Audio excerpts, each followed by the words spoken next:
حضرت محمد صلی اللہ علیہ وسلم اپنے حجرہ مبارکہ سے نکلے اور باہر چند صحابہ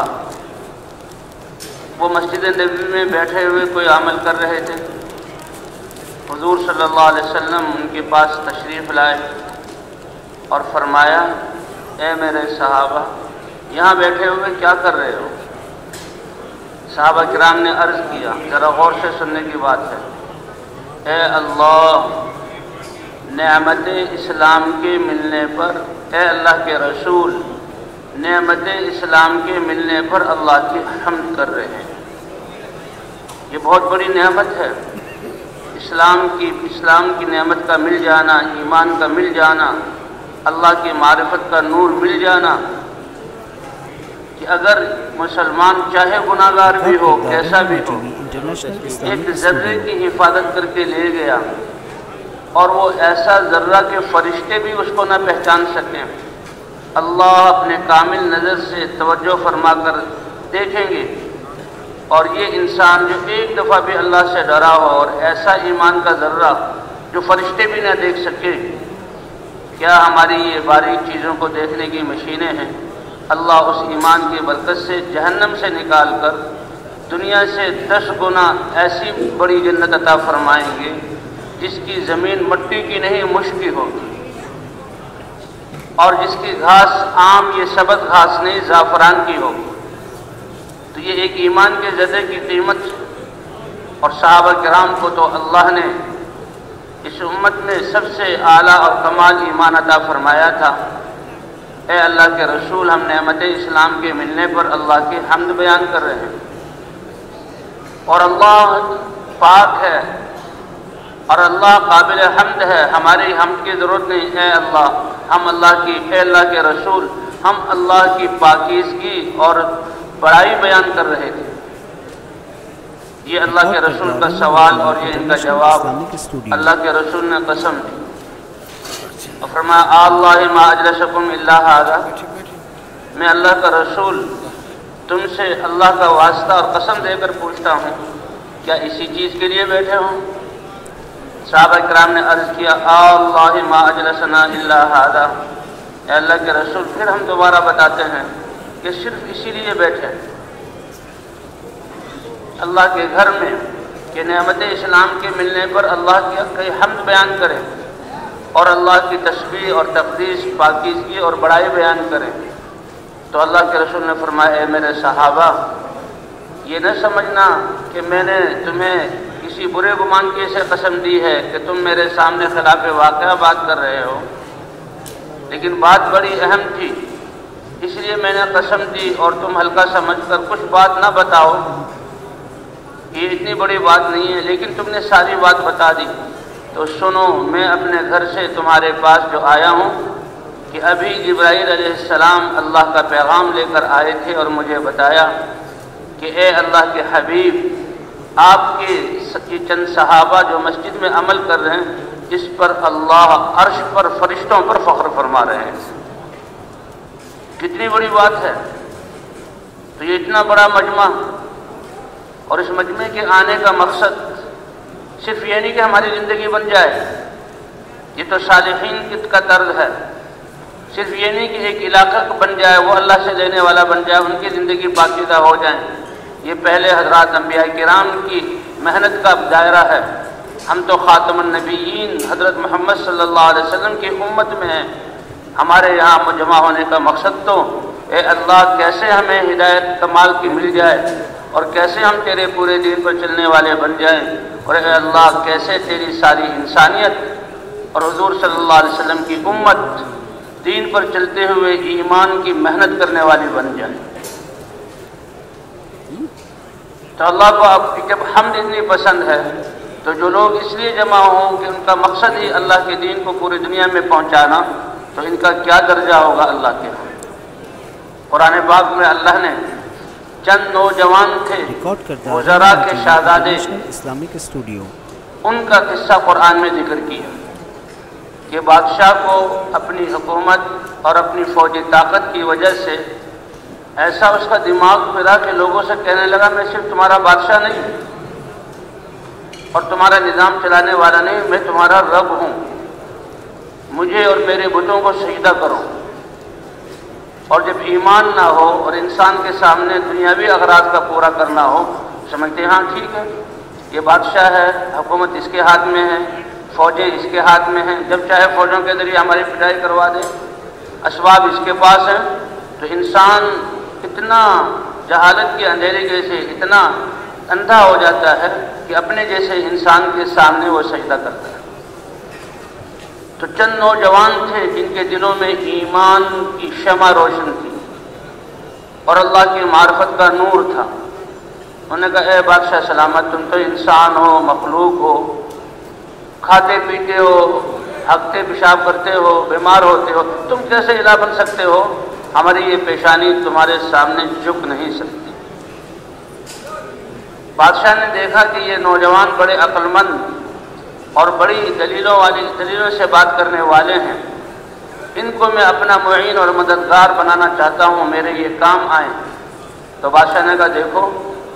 میں تمہیں بڑی آسانیاں اور آئندہ کے لیے بڑی تمہیں وزارتیں دینا چاہتا ہوں، تم سے کام لینا چاہتا ہوں، ذرا عقل سے کام لو اور سوچ لو کہ اگر تم مجھے اپنا الہ نہیں مانو گے، میرے سامنے سجدہ نہیں کرو گے، تو پھر میری طرف سے تمہارے لیے بڑا خطرناک حکم صادر ہوگا۔ اب یہ بالکل نوجوان تھے، الگ ہوئے اور آپس میں بیٹھے، کہنے لگے کہ یہ تو بادشاہ اندھا ہو گیا ہے اپنی بادشاہت میں، اور کتنی عقل کے خلاف بات کر رہا ہے، یہ ہمارا رب کیسے ہو سکتا ہے؟ لیکن یہ سزائیں دے گا، ہم نوجوان ہیں، ایسا نہ ہو کہ اس کی سزاؤں کی وجہ سے ہماری زبان سے ایسے الفاظ نکل جائیں جو ہمارے رب کی شان میں گستاخی ہو۔ اس لیے اپنے ایمان کو بچانے کے لیے اور اس ظالم کے شر سے بچنے کے لیے نکل جاؤ۔ یہ چند نوجوان قرآن پاک میں آتے ہیں، لوگ کہتے ہیں کہ وہ 3 تھے، چوتھا ان کا کتا تھا، یا 4 تھے، 5واں ان کا کتا تھا، یہ اندازے سے کہتے ہیں، اور کہتے بعد کہتے ہیں 7 تھے، 8واں ان کا کتا تھا، تو 6 لگا لیے جائیں، بلکہ یہ تو 5 تھے۔ یہ 5 جو نکلے اپنے ایمان کی حفاظت کے لیے کہ رات کے اندھیرے میں نکل جاؤ اور بادشاہ کی پہنچ سے اور اس کے دائرے سے باہر نکل جاؤ، تاکہ ہمارے دل میں جو ایمان کی شمع روشن ہے یہ محفوظ رہے۔ تو جو نکلے تو راستے میں جا رہے تھے، ایک گڈریا بکریاں چرا رہا تھا، چرواہا، اور اس کے ساتھ ایک کتا بھی تھا۔ اس نے دیکھا، کیونکہ یہ شہزادے تھے، اس وقت ان کی پوشاک اور لباس بہت اچھا تھا اور بڑے نورانی چہرے تھے، ایک چرواہا۔ اس نے پوچھا کہ آپ لوگ کہاں جا رہے ہیں؟ انہوں نے قصہ بتایا کہ اللہ نے ہمیں ایمان کی دولت عطا کی ہے، بادشاہ ہمارا ایسا ظالم ہے، اور اس سے اپنے ایمان کی حفاظت کے لیے ہم اپنے ملک کو، اپنے محلات کو اور اپنی آسائشوں کو چھوڑ کر کہیں غاروں میں، کہیں پہاڑوں میں، کہیں صحراؤں میں، کہیں جنگلوں میں زندگی گزاریں گے۔ تو چرواہا اتنا سمجھدار تھا کہ یہ بڑے عظیم لوگ ہیں، وہ دنیا داروں کی طرح نہیں کہ بڑے بے وقوف ہیں، اتنی آسائشوں کو چھوڑ کر چلے گئے، عربی تو جوان ہیں، دنیا میں دیکھا کیا ہے، دنیا کیا ہے، دنیا کی حیثیت ہمارے رب کے نزدیک مچھر کے 2 پروں میں سے 1 پر کے برابر بھی نہیں۔ تو وہ بڑا سمجھدار تھا، انہوں نے کہا یہ بڑے اونچے لوگ ہیں اور بڑی قسمت والے ہیں۔ انہوں نے کہا میں بھی اپنی بکریوں کو چھوڑ کر میں تمہارے ساتھ چلتا ہوں۔ تو 5 وہ ہو گئے، 6واں یہ ہو گیا، اور 7واں ان کے ساتھ کتا ہو گیا۔ اب یہ مختصر سی جماعت اور ان کے ساتھ کتا، اب یہ چلے جا رہے ہیں اور ایک غار نظر آئی، اس غار کے اندر چلے گئے اور کہنے لگے اب تھک چکے ہیں، ہم سو جائیں، آرام کر کے اٹھیں گے۔ تو ان کے اپنی ایمان کی، صرف اپنی ذات کے 6 آدمیوں کے ایمان کی حفاظت کے لیے ان کا اس غار میں آنا، اور کہنا وَقَلْبُهُمْ بَاسِطٌ ذِرَاعَيْهِ بِالْوَصِيدِ، اور ان کا یہ کتا کہتے ہیں وہ اس غار کے منہ پر حفاظت کے لیے جیسے بیٹھتا ہے ایسے بیٹھ گیا۔ اللہ نے اپنی قدرت کا اتنا بڑا اظہار کیا کہ 309 سال تک ان نوجوانوں کو اس غار میں سلایا۔ 309 سال، وَنُقَلِّبُهُمْ ذَاتَ الْيَمِينِ وَذَاتَ الشِّمَالِ، کہ وہ مٹی پر پڑے ہوئے تھے، ان کے جسم مٹی اور مٹی کھا جاتی ہے۔ اللہ فرماتے ہیں وہ ایسی گہری نیند سوئے ہوئے تھے، ہم ان کی کروٹیں بدلتے تھے۔ جی ہاں، کبھی دائیں طرف اور کبھی بائیں طرف، اس طرح ہم ان کی کروٹیں بدلتے رہے، مرے نہیں تھے اور وہ سو رہے تھے، سانس لے رہے تھے۔ سورج جب نکلتا تو شام اگر وہ بائیں طرف سے نکل کر ان پر جو ہے ان کی کرنیں سورج کی آ رہی ہیں اور وہ تکلیف دہ ہیں، تو سورج کے سامنے ہوتے ہوئے اللہ فرماتے ہیں ہم ان کی کرنوں کو بائیں طرف کر دیتے تھے، اور ڈوبتے وقت جب ان کی بائیں طرف سے اس کی جو ہے کرن پڑتی تھی اور تپش لگتی تھی، ہم سورج کے سامنے ہوتے ہوئے ہم اس کی شعاعوں کو دوسری طرف کر لیتے تھے۔ اللہ نے ان کے لیے ساتھ یہ معاملہ کیا اور 309 سال بعد جگایا۔ اور اس کتے کا اللہ نے قرآن پاک میں کتنی دفعہ ذکر کیا، یقولون ثلاثۃ رابعہم کلبہم ویقولون خمسۃ سادسہم کلبہم، جو ہے کہ جب پانچ ہے اور پانچواں کتا، اور یہ اندازے سے کہتے ہیں، اور بات کہتے ہیں کہ یہ 6 ہے، 7واں ان کا کتا۔ اللہ نے ان کا اپنی ایمان کی حفاظت کے لیے جاتے ہوئے اتنا ذکر کیا اور 309 سال بعد جگایا، اور ان کے ذریعے سے پھر اس زمانے کی قوم کو اللہ نے ہدایت دی۔ یہ لمبا قصہ ہے۔ تو جو اپنے ایمان کی حفاظت کے لیے نکلے، اللہ نے اپنی اتنی بڑی قدرت کا اظہار کیا۔ جب یہ حضور صلی اللہ علیہ وسلم کی امت صرف اپنے ایمان کی حفاظت نہیں، اپنی زندگیوں میں اللہ کے دین کو زندہ کرنا، اور جتنے مسلمان ہیں ان کو کمال ایمان اور اسلام پر لانا، اور پھر جتنے بندے انسان دنیا میں بس رہے ہیں ان تک ہدایت کی جو ہے آواز کو پہنچانا، اس نیت سے نکلنے والوں کا اجر اللہ کے ہاں کتنا بڑا ہوگا۔ بھئی یہ محنت ہے جو نبیوں والی ہے، اور حضرت محمد صلی اللہ علیہ وسلم کی ختم نبوت کے صدقے اللہ نے ہمیں یہ عطا فرمائی۔ دین کیا ہے؟ الیوم اکملت لکم دینکم واتممت علیکم نعمتی ورضیت لکم الاسلام۔ دین اسلام زندگی گزارنے کا وہ مبارک اور پیارا طریقہ ہے جو اللہ نے خود انسانوں کے لیے ان کی فطرت کے مطابق بنایا، اور اس پورے انسان کی زندگی جتنی ہے، اس پوری زندگی کو اپنے احکام سے مزین کیا اور اپنی یاد سے مزین کیا کہ بنیادی چیز اس میں ایمان ہے، اور جب ایمان دل میں آ گیا یہ انسان کبھی بھی اللہ سے غافل ہو نہیں سکتا۔ جسے غلام ہے اس کے سامنے آقا ہے، وہ اپنی غلامی کو نہیں بھولتا، اور وہ اس آقا کے آقا ہونے کو نہیں بھولتا۔ کبھی بھی اس کے دل میں یہ خیال نہیں آتا کہ میں آزاد ہوں اور میں اس کے سامنے جو چاہے کروں۔ تو وہ تو دو انسان ہیں، اور صرف پیسوں سے خریدنے کا تعلق ہے، اور وہ تو ہمارے الہ ہیں،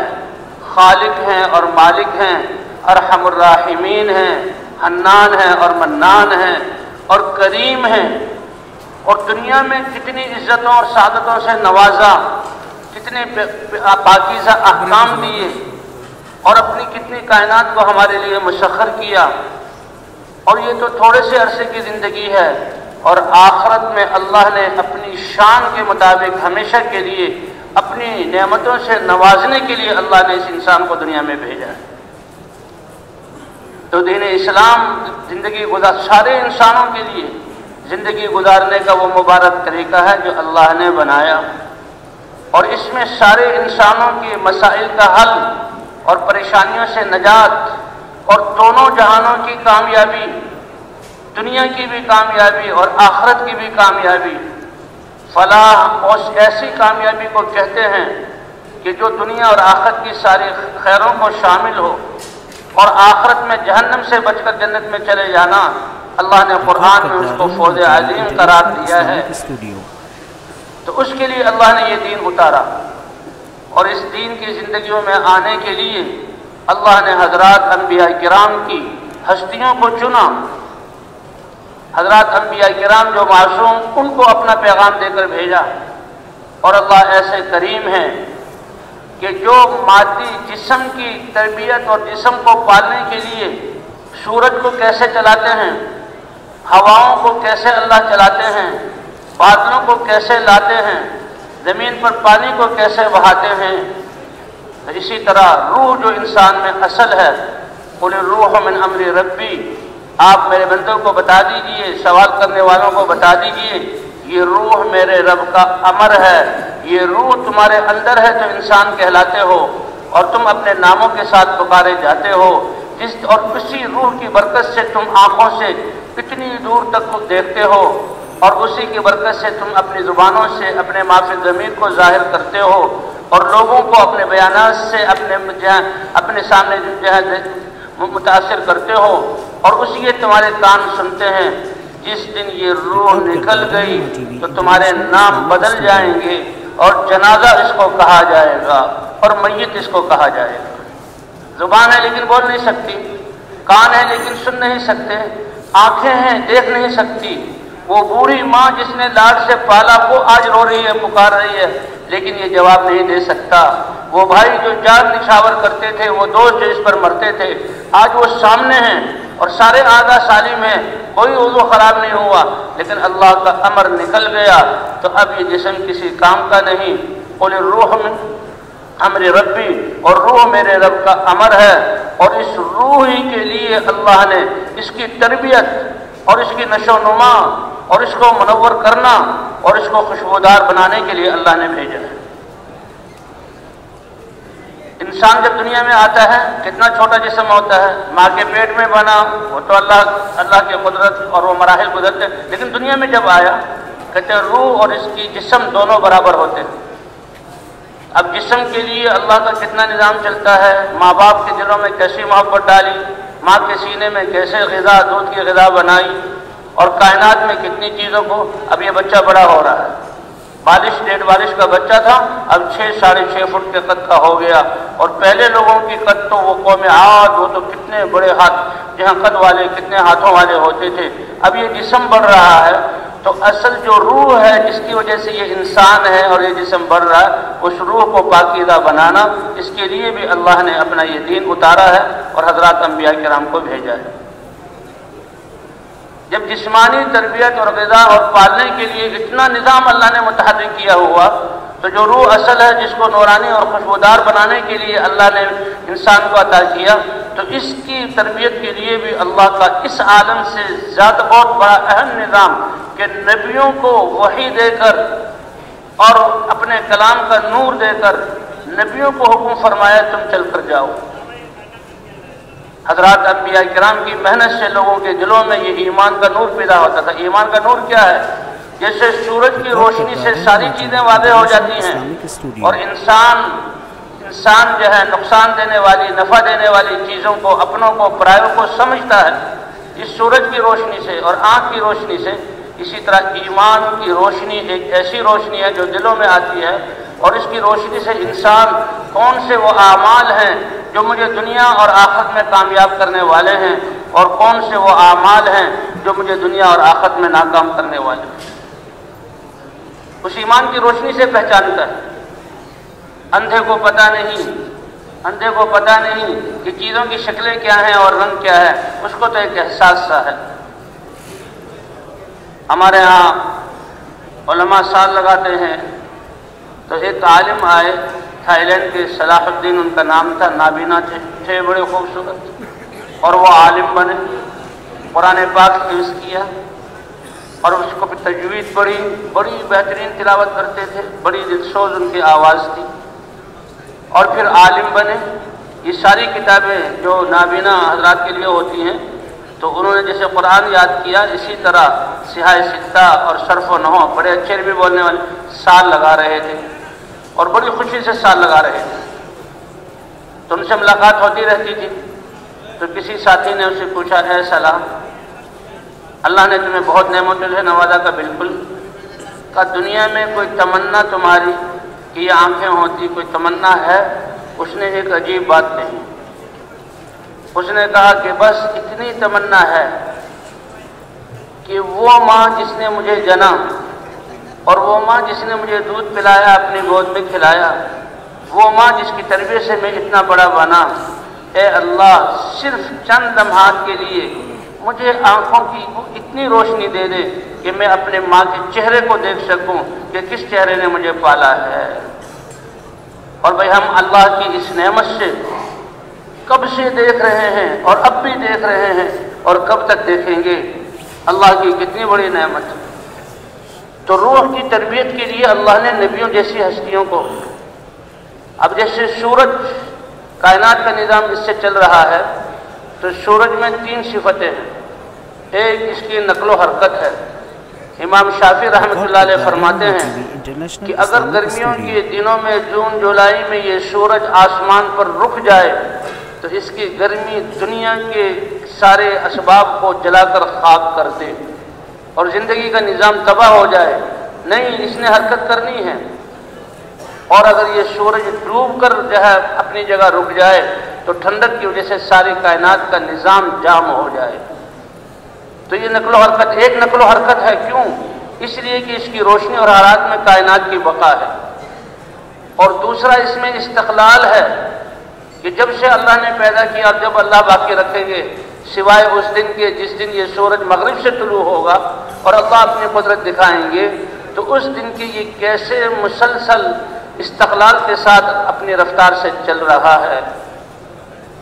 تو نقل و حرکت اور استقلال، کیونکہ اس کا نفع کتنی کائنات کو اور ساری جو ہے مخلوقات کو ہے، اس لیے ٹھہر نہیں سکتا، کبھی رک نہیں سکتا، رفتار میں کمی نہیں لا سکتا۔ اور تیسری صفت اس کی یہ ہے کہ روشنی لے کر یہ حرکت کا، روشنی اور حرارت لے کر حرکت کر رہا ہے۔ تو اس سے کہیں زیادہ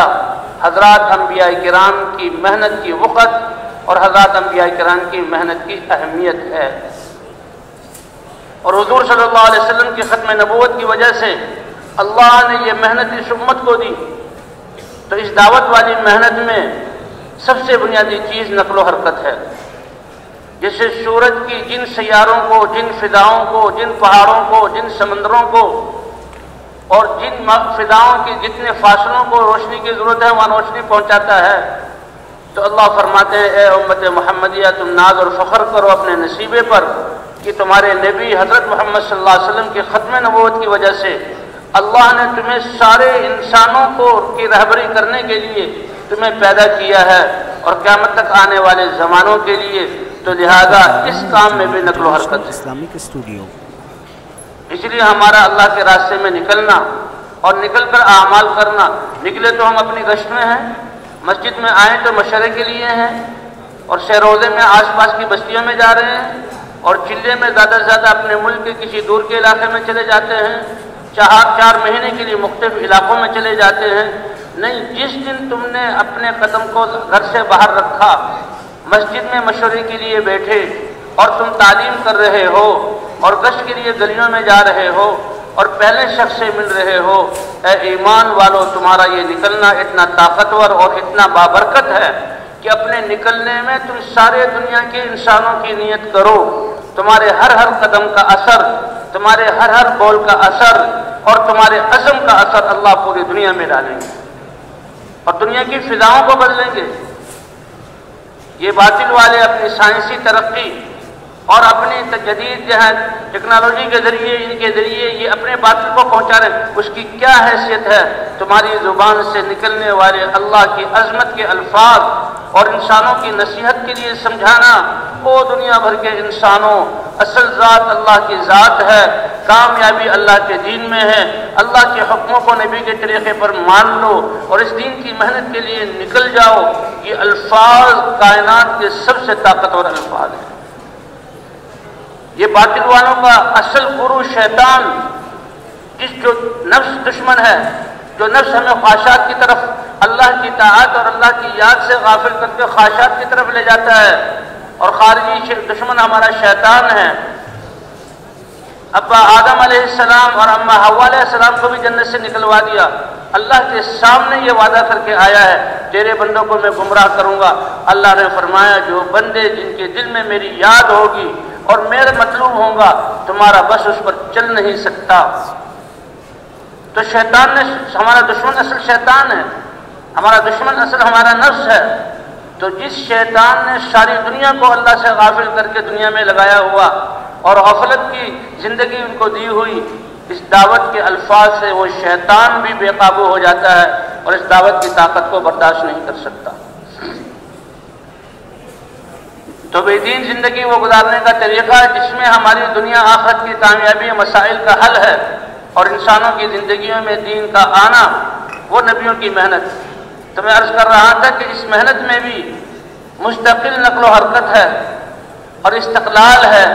اور ایمان کی روشنی لے کر پھرنا ہے، کیونکہ ایمان کا کلمہ لا الہ الا اللہ محمد الرسول اللہ، اس کو لے کر ہم پھر رہے ہیں. تو بھئی حضور صلی اللہ علیہ وسلم کی تو اب یہ جب نقل و حرکت حضور صلی اللہ علیہ وسلم کی ختم نبوت کی وجہ سے یہ محنت ہر کلمہ گور اس امت کے ذمے میں ہوئی، اور یہ امت جب اس محنت پر پڑے گی تو نکلنے والوں کے پاس جو دین پہلے سے ہے اللہ اس کو ضائع ہونے سے بچا لیں گے، وہ دین محفوظ ہو جائے گا. اور ان کے اللہ کے راستے میں نکلنے کی وجہ سے اللہ ان کو ایمان اور تقوی اور دین پر عمل کرنے میں ترقی دیں گے. اور جہاں جہاں یہ جائیں گے لوگ دنیا میں لگنے کی وجہ سے اخلاق ان کے جا رہے ہیں، حیا ان کی ختم ہو رہی ہے،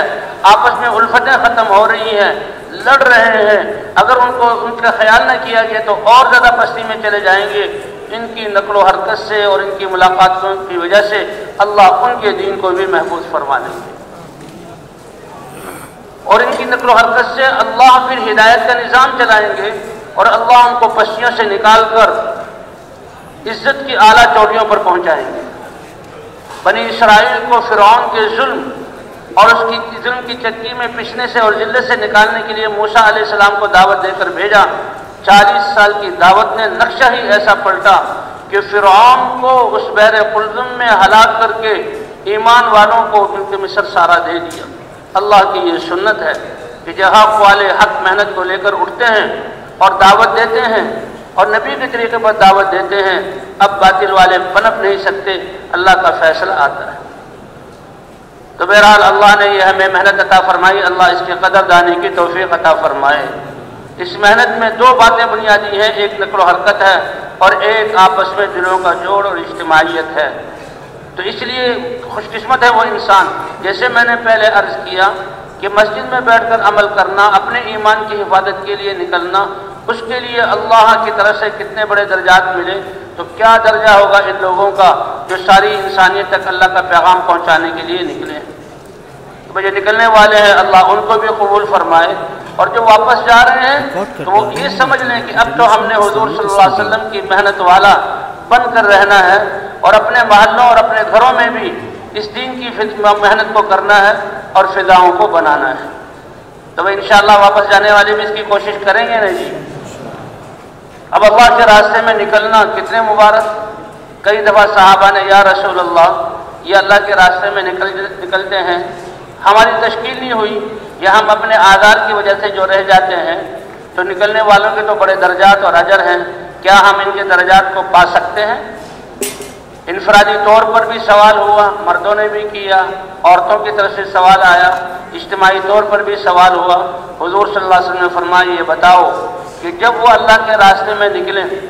تو تم اس وقت نماز شروع کر دو، اور وہ اللہ کے راستے میں نکلیں تم روزہ شروع کر دو. تو روزہ بھی رکھو اور نماز بھی پڑھو، اور ان کے واپس آنے تک وہ سفر ہفتوں کا بھی ہو سکتا ہے، وہ سفر مہینوں کا بھی ہو سکتا ہے، اور واپس آنے تک تم نماز اور روزے میں رہو. تو کیا یہ تمہارے لیے ممکن ہے؟ یا رسول اللہ یہ ممکن نہیں ہے، نہ اتنا لمبا روزہ رکھ سکتے ہیں اور نہ اتنی لمبی نماز پڑھ سکتے ہیں. فرمایا ممکن بھی نہیں، اگر کر بھی لو تو میں اللہ کا رسول تمہیں بتاتا ہوں کہ ان کے نکلنے کے اجر کے 10ویں حصوں کو بھی تم نہیں پہنچ سکتے. یہ اللہ کے راستے میں نکلنے والے، یہ فضاؤں کی غبار جو ان پر پڑے گی، اللہ جہنم کی آگ کو درکنار دھوئیں سے بھی اللہ محفوظ فرما لیں گے. اور یہ راستہ قربانیوں والا ہے، اور قربانیوں اور ناگواریوں کو برداشت کرنا، اس پر اللہ کی طرف سے ہدایت کے فیصلے ہوتے ہیں. ایک اور حدیث جس کا مضمون یہ ہے کہ قیامت میں جب نفسہ نفسی کا عالم ہوگا تو کچھ لوگ ایسے ہوں گے کہ اللہ تعالیٰ ان کو اپنے عرش کے سائے کے نیچے ممبروں پر بٹھائیں گے، اور وہ اللہ کے اس اعزاز سے بہت خوش ہوں گے. اور وہ دیکھیں گے کہ ان کے ممبر اور عرش کے بیچ میں مشک کے ٹیلے بنے ہوئے ہیں، اور کچھ دیر بعد ایک ہوا چلے گی عرش کی طرف سے. کیا وہ پیاری اور کیا وہ اچھی ہوا ہوگی، وہ اس مشک کو اڑائے گی سب سے پہلے ان کے جسموں پر وہ مشک گرے گی اور فضا ساری مشک والی ہو جائے گی۔ یہ اس اعزاز سے حیران ہو کر فرشتوں سے پوچھیں گے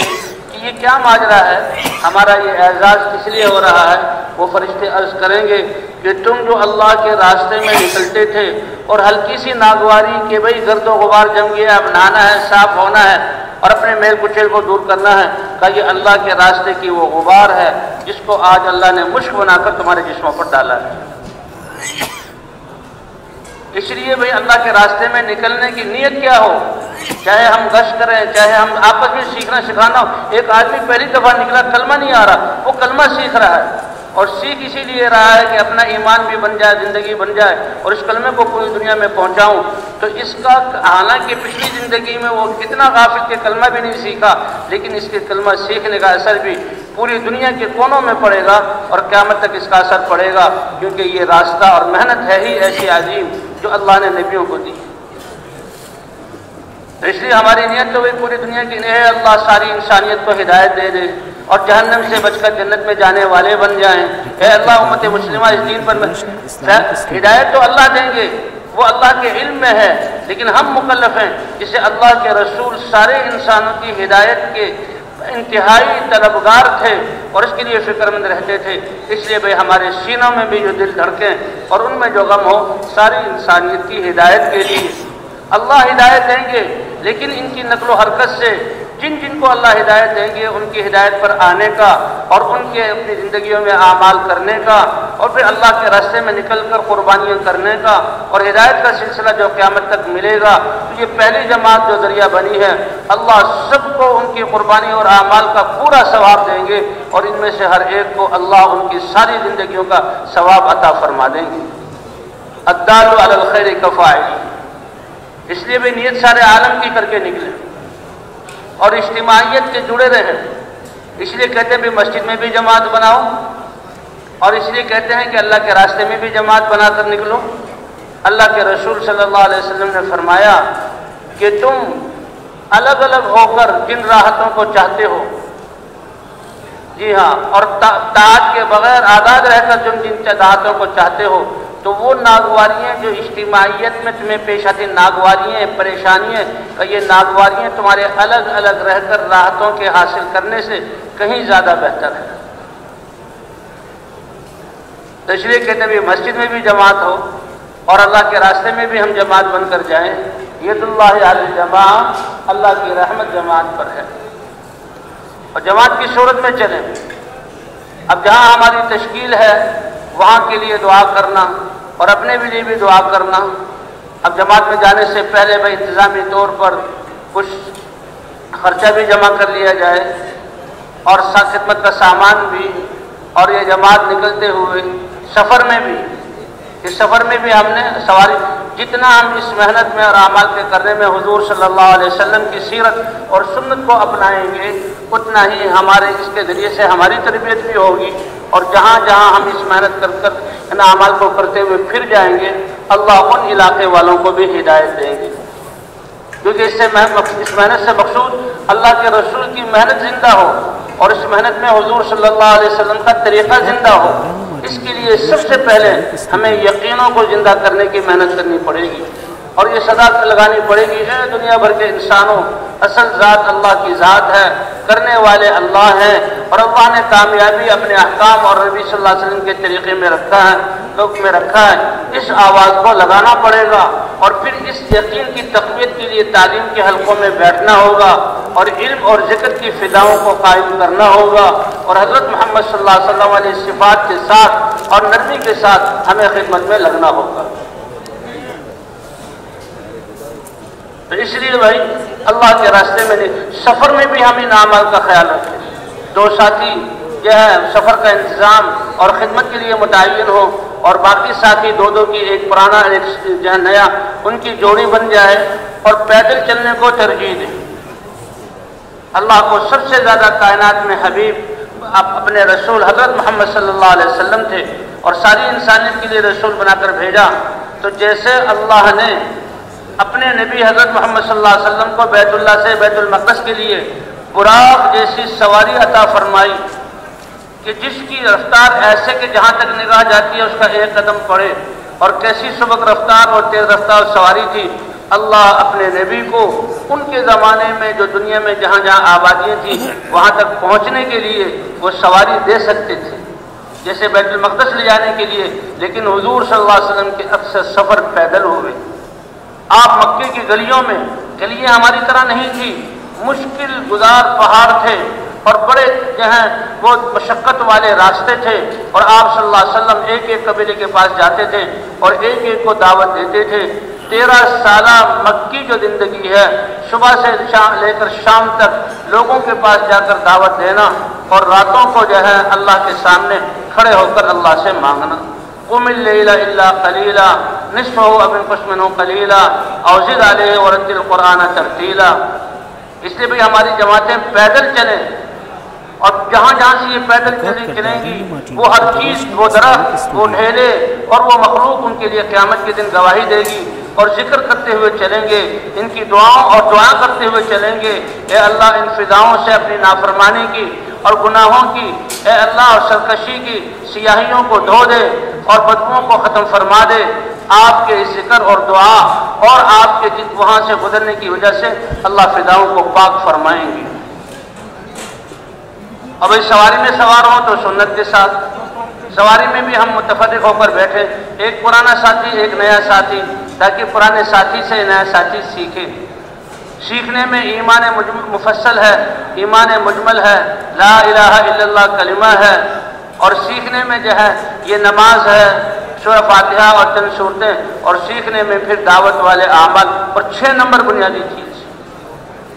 کہ ہمارا ہر عمل ایمان کی بنیاد پر ہو، حضور صلی اللہ علیہ وسلم کی سنت میں کامیابی کے یقین کے ساتھ ہو، اور ہمارا ہر عمل اللہ نے جو علم اتارا ہے اس علم کی قید کے ساتھ ہو، اور جو فضائل اور وعدے کیے ہیں ان کی عظمت کے استحضار اور شوق کے ساتھ ہو، اور ہمارا ہر عمل اللہ کے دھیان کے ساتھ ہو، اور ہمارا ہر عمل اخلاص صرف اللہ کو راضی کرنے کے لیے ہو، اور ہمارا ہر عمل مجاہدے کے ساتھ ہو۔ اس لیے 6 نمبروں کو سیکھا جائے، ان کے مقصد کو سیکھا جائے اور ان کے فضائل کو یاد کیا جائے۔ سب سے پہلے نماز میں ان عبادت پر انسان بہت جلدی آتا ہے، نماز میں ان صفات کو پیدا کرنے کی کوشش کرنی ہے کہ نماز پڑھنا کہ اللہ نماز کے ذریعے سے میری ساری زندگی کے کام بنائیں گے اور دنیا اور آخرت میں کامیاب کریں گے۔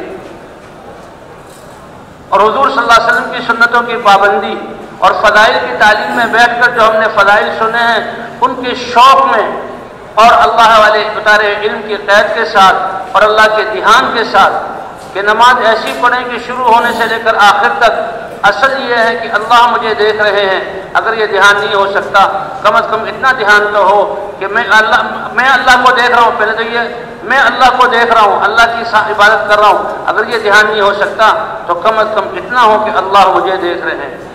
انت عبد اللہ کأنک تراہ فإن لم تکن تراہ فإنہ یراک۔ اور یہ نماز پڑھنا خالص اللہ کی رضا کے لیے ہو، اور مجاہدے کے ساتھ سردیوں کی راتوں میں ٹھنڈے پانی سے وضو کرنا، گرمیوں کی دوپہر میں مسجد کی طرف جانا، مجاہدے کے ساتھ جب نماز میں پہلے صفات آئیں گی پھر سارے اعمال میں۔ اس لیے بھی بس میں اور سواری میں سوار ہو کر دائیں پاؤں سے سوار ہونا ہے، سفر کی دعا بھی پڑھنی ہے، سواری کی دعا بھی پڑھنی ہے۔ پرانے ساتھی نئے ساتھیوں کو یہ دعا پہلے پڑھا دیں اور پھر بعد میں ان کو سکھائیں تاکہ ہماری پوری زندگی ذکر اور دعاؤں کے ساتھ گزرے۔ کوئی ایسا عمل نہیں جس میں اللہ کے رسول نے دعا نہ بتائی ہو، اور وہ دعائیں ان میں کیا ہیں؟ اگر وہ اللہ کی طرف سے نعمت ہے تو اللہ کی حمد ہے، اللہ کے حمد سے اللہ نعمتوں کو اور زیادہ فرمائیں گے، اور اللہ سے دعا ہے۔ اور حضرت محمد صلی اللہ علیہ وسلم کی زبان مبارک سے نکلی ہوئی دعائیں اگر ہم پڑھیں گے تو قبولیت کے راستے دیکھے ہوئے ہیں۔ اللہ ہر شر اور ہر ناگواری سے اللہ ہماری حفاظت فرمائیں گے اور عافیت عطا فرمائیں گے۔ دائیں پاؤں سے سوار ہونا، جی ہاں، اور بسم اللہ پڑھ کے سوار ہونا۔ سواری میں جب بیٹھ جائیں تو پھر جب سواری چلنے لگے تو سبحان اللہ 3 مرتبہ، اللہ اکبر 3 مرتبہ، اور پھر سبحان الذی سخر لنا ھذا وما كنا له مقرنین وانا الى ربنا لمنقلبون میں دعا پڑھنا۔ اور اس سفر میں بھی اس یہ محنت کیا ہے جو اللہ نے دی ہے بہت آسان۔ اللہ جیسے اللہ شارک کے قریب ہیں ایسے ہی کامیابی بھی ہمارے بہت قریب ہے۔ اللہ نے انسانوں کو کامیابی کے لیے باہر کا محتاج کیا ہی نہیں۔ دل میں اللہ کی ذات پر ایمان اور یقین اور اپنے اعضاء سے اللہ کے احکام کو پورا کرنا، تو کامیابی بھی انسان کی شہادت سے زیادہ قریب ہے۔ تو جسم کے اعضاء کو اللہ کے حکم کے مطابق استعمال کرنا، اس کے لیے اگر اللہ نے اسباب و دولت دی ہے تو اس میں بھی اللہ کے احکام کو ماننا، تو بنیاد تو کامیابی اللہ کے حکم کو نبی کے طریقے پر ماننے میں ہے۔ تو یہ دعوت والا کام سب سے آسان، صرف اس میں لا الہ الا اللہ محمد رسول اللہ، میں مسلمان ہوں اور اللہ کے ایک ہونے کی گواہی دیتا ہوں، اس پر اللہ نے، اور محمد صلی اللہ علیہ وسلم کی امت میں ہوں، اس پر اللہ نے یہ اعزاز دے دیا کہ جو حضرت محمد صلی اللہ علیہ وسلم کا کام اور نبیوں والا کام وہ تمہارا کام ہے۔ اس کلمے کی وجہ سے حضور صلی اللہ علیہ وسلم نے اس لیے فرمایا، اے میری امت فخر کرو اپنے نصیبے پر اور ناز کرو کہ نبیوں میں سے میرے جیسا نبی اللہ نے تمہیں دیا۔ اور پھر میرے لیے بھی قابل فخر بات ہے کہ امتیں اللہ نے نبیوں کو دی، تقسیم اللہ کی طرف سے ہوئی، لیکن ان جو امتیوں میں سے جو سب سے بہترین اور اللہ کے ہاں پسندیدہ امت تھی اور دعوت والی امت، وہ اللہ نے مجھے عطا فرمائی۔ جی ہاں، انا حظکم من النبیین، میں تمہارا نصیبہ ہوں نبیوں میں سے، وانتم حظی من الامم، اور تم میرا نصیبہ ہو جو ہے امتوں میں سے۔ تو جیسے اللہ نے کلمہ آسان کیا، یہ محنت بھی آسان کی، کہ یہ محنت کیا ہے کہ زبان سے اللہ کی وحدانیت اور اللہ کی بڑائی کو بیان کرنا اور کامیابی کو اللہ کے دین میں بتلانا، زبان سے یہ بولنا اور آخرت کی طرف بلانا، بھئی کتنا آسان ہے۔ یہ بول اتنے طاقتور اور اتنے خوبصورت ہیں، اللہ فرماتے ہیں کہ میرے نزدیک اس سے زیادہ حسین بول کائنات میں کسی کے ہے ہی نہیں۔ وَمَنْ أَحْسَنُ قَوْلًا مِّمَّنْ دَعَا إِلَى اللَّهِ وَعَمِلَ صَالِحًا وَقَالَ إِنَّنِي مِنَ الْمُسْلِمِينَ۔ تو نکل کر سب سے پہلے دعوت میں لگنا، یہ بنیادی چیز ہے، کیونکہ تمام انبیاء دعوت دے کر بھیجے گئے اور دعوت ہی کے ذریعے یہ ایمان آیا، اور ایمان وہ طاقت ہے جس کے ذریعے انسان اللہ کے دین پر چل سکتا ہے۔ اس لیے تمام انبیاء نے پہلے دعوت دی، سب سے پہلے اللہ خود داعی، واللہ یدعو الی دار السلام، اللہ سلامتی کے گھر جنت کی طرف بلاتے ہیں۔ اور موسیٰ علیہ السلام جب کوہ طور پر آئے تو فرمایا اننی انا اللہ، اے موسیٰ میں اللہ ہوں، لا الہ الا انا، میرے علاوہ کوئی عبادت کے لائق نہیں۔ اللہ خود موسیٰ علیہ السلام کو فرما رہے ہیں، جی ہاں، وَأَقِمِ الصَّلَاةَ لِذِكْرِي، اے موسیٰ میرے ذکر اور یاد کے لیے نماز کو قائم کرو۔ اللہ نماز کی دعوت دے رہے ہیں، اور پھر اللہ نے یہ دعوت تمام انبیاء کرام کو دے کر بھیجی، اور حضرت محمد صلی اللہ علیہ وسلم کے ختم نبوت کی وجہ سے اللہ نے یہ دعوت ہر مسلمان اور کلمہ گو کا فریضہ اور منصب بنا دیا۔ یہ نہیں کہ یہ اختیار کی بات ہے، کریں تو ثواب ملے گا، نہیں، قیامت میں پوچھا جائے گا۔ وَإِنَّهُ لَذِكْرٌ لَكَ وَلِقَوْمِكَ وَسَوْفَ تُسْأَلُونَ، یہ قرآن نصیحت ہے آپ کے لیے اور آپ کی پوری قوم کے لیے، اس میں جو احکام ہیں اس کے بارے میں قیامت میں پوچھا جائے گا۔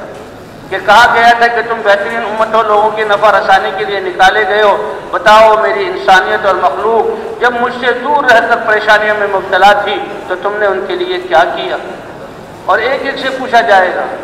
کہ یہ حضرت محمد صلی اللہ علیہ وسلم کا رستہ ہے، اور جس نے بھی لا الہ الا اللہ کا یہ اس کا بھی رستہ ہے۔ تو بھئی سب سے پہلے ہم نے دعوت میں لگنا ہے، اور دوسرا کام کیا ہے؟ سیکھنا سکھانا۔ اب سیکھنے سکھانے کا کام اللہ نے کتنا آسان کیا کہ اس کے لیے کتابوں کی ضرورت بھی نہیں۔ اللہ کے رسول کو جو علم دیا گیا، آپ کا لقب ہے امی، کہ اللہ نے آپ کو لکھنے پڑھنے کا محتاج نہیں کیا، بغیر لکھنے پڑھائی کے محتاج کیے، اللہ نے سارا علم دیا۔ اور جو صحابہ سامنے تھے وہ بھی جو ہے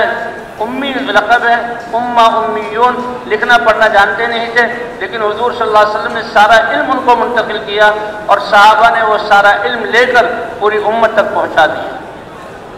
تو اس لیے بھی ہم فضائل کی تعلیم کے حلقوں میں بیٹھیں اور فضائل کو سنیں، اور سن کر پھر ہم آپس میں سیکھنے سکھانے کا عمل اس کو کریں،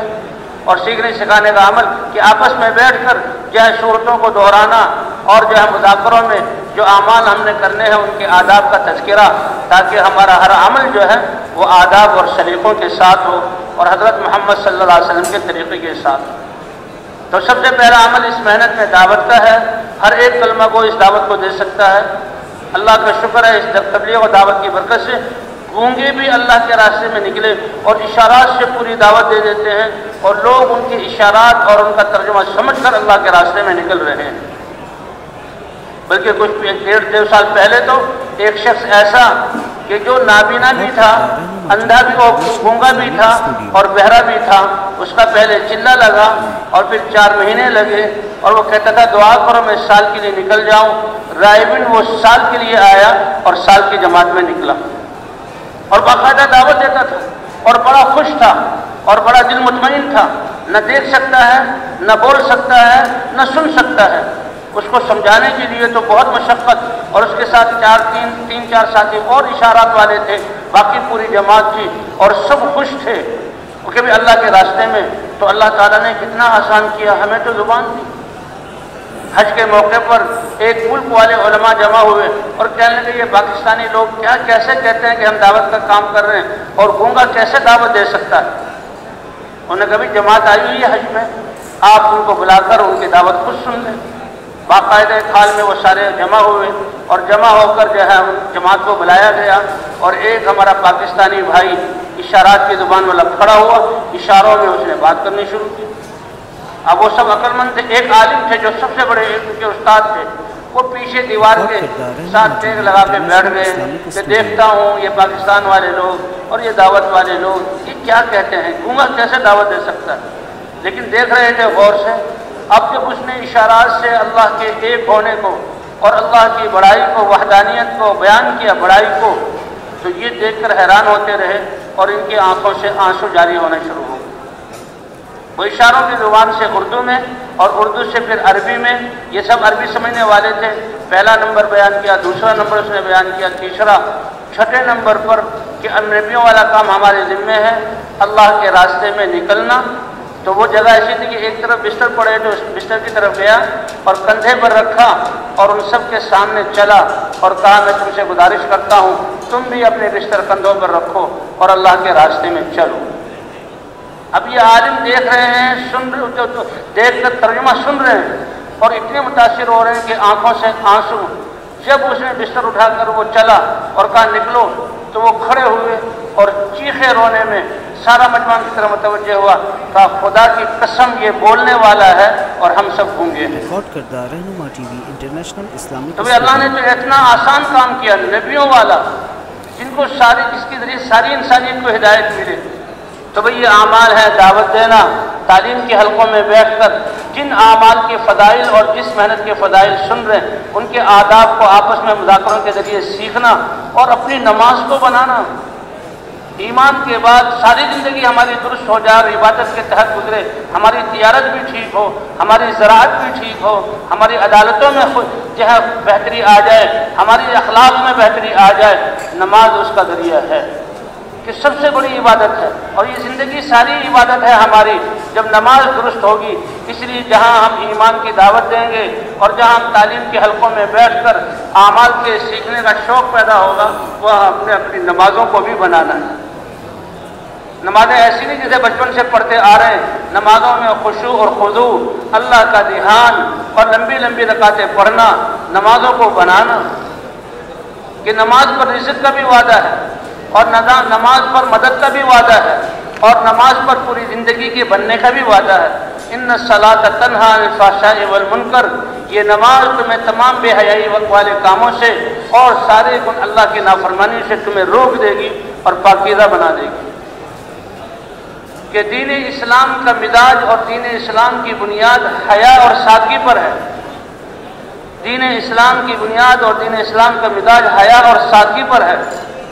اور باطل کا مزاج اور بنیاد بے حیائی اور اسراف اور فضول خرچی پر ہے۔ انٹرنیشنل اسلامک اسٹوڈیو بے دین اور باطل والے حیا کو ختم کریں گے اور خواہشات اور اسراف پر انسانوں کو ڈالیں گے۔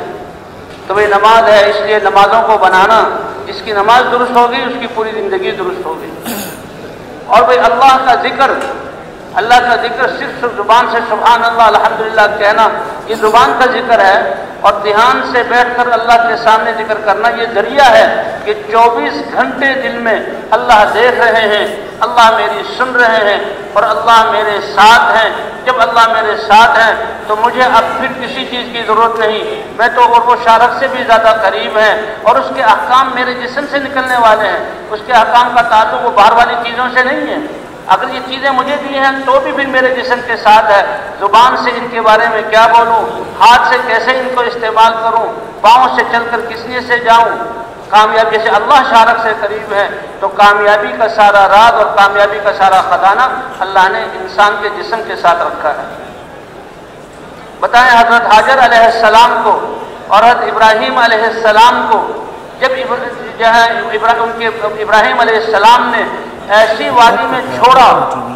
کہ زندگی کے آثار کئی سو میل پہلے ختم ہو چکے تھے، شام کا علاقہ زندگی کے سارے اسباب موجود، حکومتیں اور فوجیں موجود، زراعت اور صنعت کے نقشے موجود، اور موسم بہت ٹھنڈا بلاد مبارکہ، وہاں سے اٹھوایا اور ایسی وادی کہ کئی سو میل پہلے زندگی کے آثار ختم تھے، اور یہاں تو کوئی وادن غیر ذی زرع، پانی کا کوئی نشان نہیں اور کسی اگنے والی چیز کا کوئی نشان نہیں، وہاں چھوڑا اور کچھ نہیں دیا، لیکن وہاں سے ان کی قربانی سے پھر اللہ نے ان کی قربانی کی وجہ سے اپنا گھر بنوایا اور ایسا شہر آباد کروایا کہ یہ نہیں کہ وہاں نہریں چالو ہو گئی اور وہاں کھیتیاں ہونے لگی، نہیں، وہ ویسے ہی ہے، اور قیامت تک ارب ارب انسانوں کا یہاں آنا اور یہاں سے یہ دولت لے کر جانا،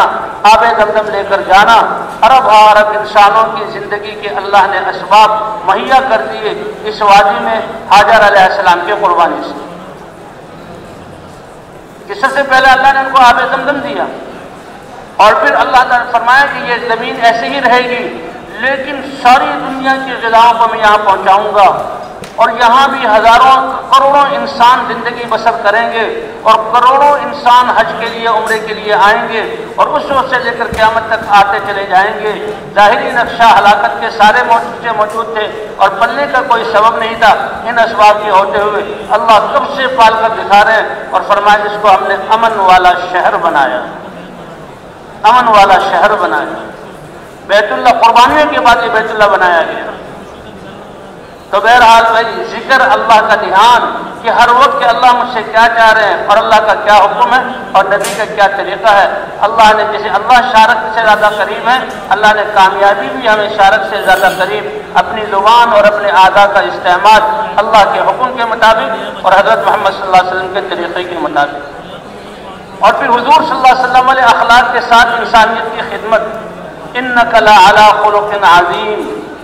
اللہ کہہ رہے ہیں قسم کھا کر آپ بڑے اخلاق والے ہیں،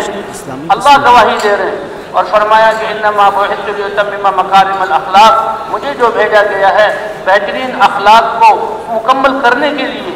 اپنے اس دین پر اخلاق کی چھت ڈالنے کے لیے، اس عمارت کو مکمل کرنے کے لیے بھیجا گیا۔ ایک شخص نے پوچھا، اے اللہ کے رسول، قیامت میں آپ کے درجات تو بہت بلند ہوں گے، اگر ہم میں سے کوئی آپ کے قرب میں اپنی جنت کا درجہ چاہے تو سب سے قریب آپ کے کون ہوگا؟ فرمایا اکثرکم علیہ صلاۃ واحسنکم خلقا، جو سب سے زیادہ درود شریف مجھ پر پڑھے گا، جو سب سے زیادہ ہر وقت درود پڑھتا رہے، تو جنت میں حضور کا پڑوس نصیب ہو جانا، اس کے اثرات دنیا میں بھی پڑیں گے، تو جب اللہ جنت میں وہ درجہ عطا فرمائیں گے تو درود پڑھنے والوں کو اللہ دنیا میں بھی ان کی ہر حاجت کو پورا کریں گے۔ فرمایا تم تو اپنی زبان سے اللہ سے مانگو گے کہ اے اللہ میں اپنے نبی پر درود بھیج، رحمتیں نازل فرما، تو تم نے ایک دفعہ نبی پر درود پڑھا، اللہ 10 رحمتیں تم پر نازل فرمائیں گے۔ فرمایا اکثرکم علیہ صلاۃ واحسنکم خلقا، تو اس لیے بھی اللہ کے راستے میں نکل کر جو ہماری محنت ہے کہ ہر مسلمان دعوت والا بن جائے، دعوت دینے والا، دعوت مخلوق سے اللہ کی طرف، اسباب اور نامات کے نقشوں سے اعمال کی طرف، اور دنیا سے آخرت کی طرف، کہ ہم دنیا میں رہنے کے لیے اور ہمیشہ جینے کے لیے نہیں آئے، دنیا سے تو جانا ہے، آخرت ہماری منزل ہے، وہاں کا سرمایہ کرنا ہے۔ اے پیارے نبی، آپ اللہ سے دعا کر کے جتنا آپ زندگی لمبی لے لیں اللہ دے دیں گے، لیکن ایک دن یہاں سے جانا پڑے گا۔ اللہ نے فیصلہ کیا ہوا ہے اس کائنات کو سب کو ختم کرنا ہے، تو اس لیے بھی ہماری دعوت ہم نے آخرت کی طرف، ہماری مجلسوں میں آخرت کے تذکرے اور دعوت کے بعد پھر فضائل کی تعلیم اور آپس میں سیکھنا سکھانا، ان 6 نمبروں کا سیکھنا، نمازوں کا سیکھنا، ایمان مفصل مجمل کا سیکھنا، اور جتنے ہمارے یہ اعمال ہیں، گشت کرنا، خدمت کرنا، وصولی کرنا، مسجد میں ٹھہرنا، یہ سارے آداب کے ساتھ ہوں۔ اور آخر میں بھائی ہمارے اخلاق، اس کے لیے ہمارا نکلنا ہے۔ ہم پیدل چلنے کو ترجیح دیں، جس بستی میں جانا ہے اس بستی میں اترنے سے، جب بس سے اترے ہیں یا پیدل چل کر پہنچے ہیں، بستی میں داخل ہونے سے پہلے ساتھیوں کو جمع کر لیا جائے۔ یہ چلنے سے جو تھکاوٹ ہوئی، کھانے پینے کی ترتیب آگے پیچھے ہوئی، گرمی سردی کے موسم نے ستایا، سفر میں جہاں کمر تختہ ہو گئی ہے تو شیطان آتا ہے، لو بھائی اتنی مشقت اور ایسی پریشانی، تو شیطان کہے گا واپس لوٹ جاؤ، لیکن نہیں، یہ تو اللہ نے ہمیں منتخب کیا، بھیجا ہے، تو اب ساتھیوں کو جمع کر کے کہ بھائی دیکھو ہم اللہ کے راستے میں نکلے ہیں، دنیا والے بھی سفر کر رہے ہیں، کوئی انسان بغیر قربانی کے اور بغیر مشقت کے دنیا میں زندہ نہیں رہ رہا۔ آرام پرست انسان کو تو لوگوں کی نظروں میں وہ گر جاتا ہے، وہ دنیا کے لیے مشقت اختیار کر رہے ہیں۔ اللہ نے ہمیں اپنے دین اور حضرت محمد صلی اللہ علیہ وسلم کی محنت اور انسانیت تک یہ کام دین پہنچانے کے لیے اللہ نے اپنے راستے میں نکلنے کی توفیق عطا فرمائی۔ حضرت ابوبکر صدیق رضی اللہ عنہ حضرت اسامہ کے لشکر کو روانہ کر رہے ہیں۔ اسامہ بہت چھوٹی عمر کے تھے، حضور کے انتقال پر آ گئے تھے، اب دوبارہ ان کو روانہ کر رہے ہیں، اور حضرت ابوبکر صدیق کو مسلمانوں کا امیر بنا لیا گیا، ذمہ دار بنا لیا گیا، تو حضرت ابوبکر روانہ کر رہے ہیں حضرت اسامہ کو۔ حضرت اسامہ اپنے سواری پر سوار تھے، حضرت ابوبکر صدیق کی اونٹنی بھی تھی، عبد الرحمن ابن عوف اس کو لے کر چل رہے تھے، لیکن ابوبکر پیدل چل رہے ہیں، ابوبکر پیدل چل رہے ہیں۔ حضرت اسامہ فوراً،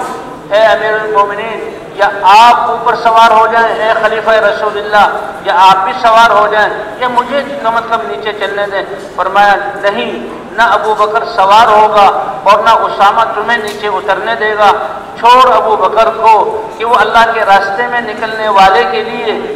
والے کو روانہ رخصت کرنے کے لیے پیدل چلے اور اللہ کے راستے کی غبار اپنے پاؤں پر پڑنے دے، کیونکہ ہر قدم پر 700 نیکیاں ملیں گی، اور ہر قدم پر اللہ تعالیٰ 700 جو ہے گناہ معاف فرمائیں گے، اور ہر قدم پر اللہ 700 درجات بلند فرمائیں گے۔ اس لیے بھئی ان نوجوانوں کو اور اپنے ساتھ چلنے والوں کو فضائل سنائے جائیں کہ اللہ کے راستے میں نکلنے کا اجر اور یہ غبار پڑنے کا ثواب اور یہ تھکاوٹ، اس کی وجہ سے اللہ ہمیں اور انسانیت کو کتنی ہدایت دے گی کہ قربانی کے بعد جو محنت کی جاتی ہے اللہ اس کو پائیداری دیتے ہیں۔ اللہ چاہتے تو بیت اللہ شام اور جو ہے یہ روم کے علاقوں میں، ٹھنڈے علاقوں میں جہاں بنوا سکتے تھے، لیکن بیت اللہ جہاں بنوایا اس سے پہلے کتنی قربانی ہے، حاجر علیہ السلام کی قربانی اور ابراہیم علیہ السلام کے گلے پر چھری پھروائی، ان سب قربانیوں کے بعد جو آواز لگوائی، تو کہتے ہیں جب وہ آواز لگانے کے لیے ابراہیم علیہ السلام صفا پر چڑھے اور کہا دنیا بھر کے انسانوں اللہ کا گھر بن گیا ہے، اس کے لیے آ جاؤ، تو سامنے جو اونچے اونچے پہاڑ تھے وہ آواز ان سے ٹکرا کر بازکش بن کر واپس آتی، تو آتا ہے روایات میں ان پہاڑوں کو اللہ نے جھکا دیا اور اللہ نے اس آواز کو پوری دنیا میں پہنچا دیا۔ اسی طرح جب یہ دعوت والے یہ اللہ کی طرف بلا رہے ہیں، اللہ کے دین کی طرف بلا رہے ہیں، ان کی دعوت دینے میں اور چلنے میں جتنی مشقتیں ہوں گی اللہ پہاڑوں جیسی رکاوٹوں کو زیر کر دیں گے۔ اللہ بڑے بڑے فرعونوں اور نمرودوں اور قارونوں کو اور بڑے بڑے ظالموں کو ان کی قربانی کی وجہ سے اللہ پس کریں گے اور ان کی آواز کو پوری دنیا میں پہنچائیں گے۔ اس لیے بھی یہ چھوٹی موٹی قربانی، اس سے گھبرانا نہیں۔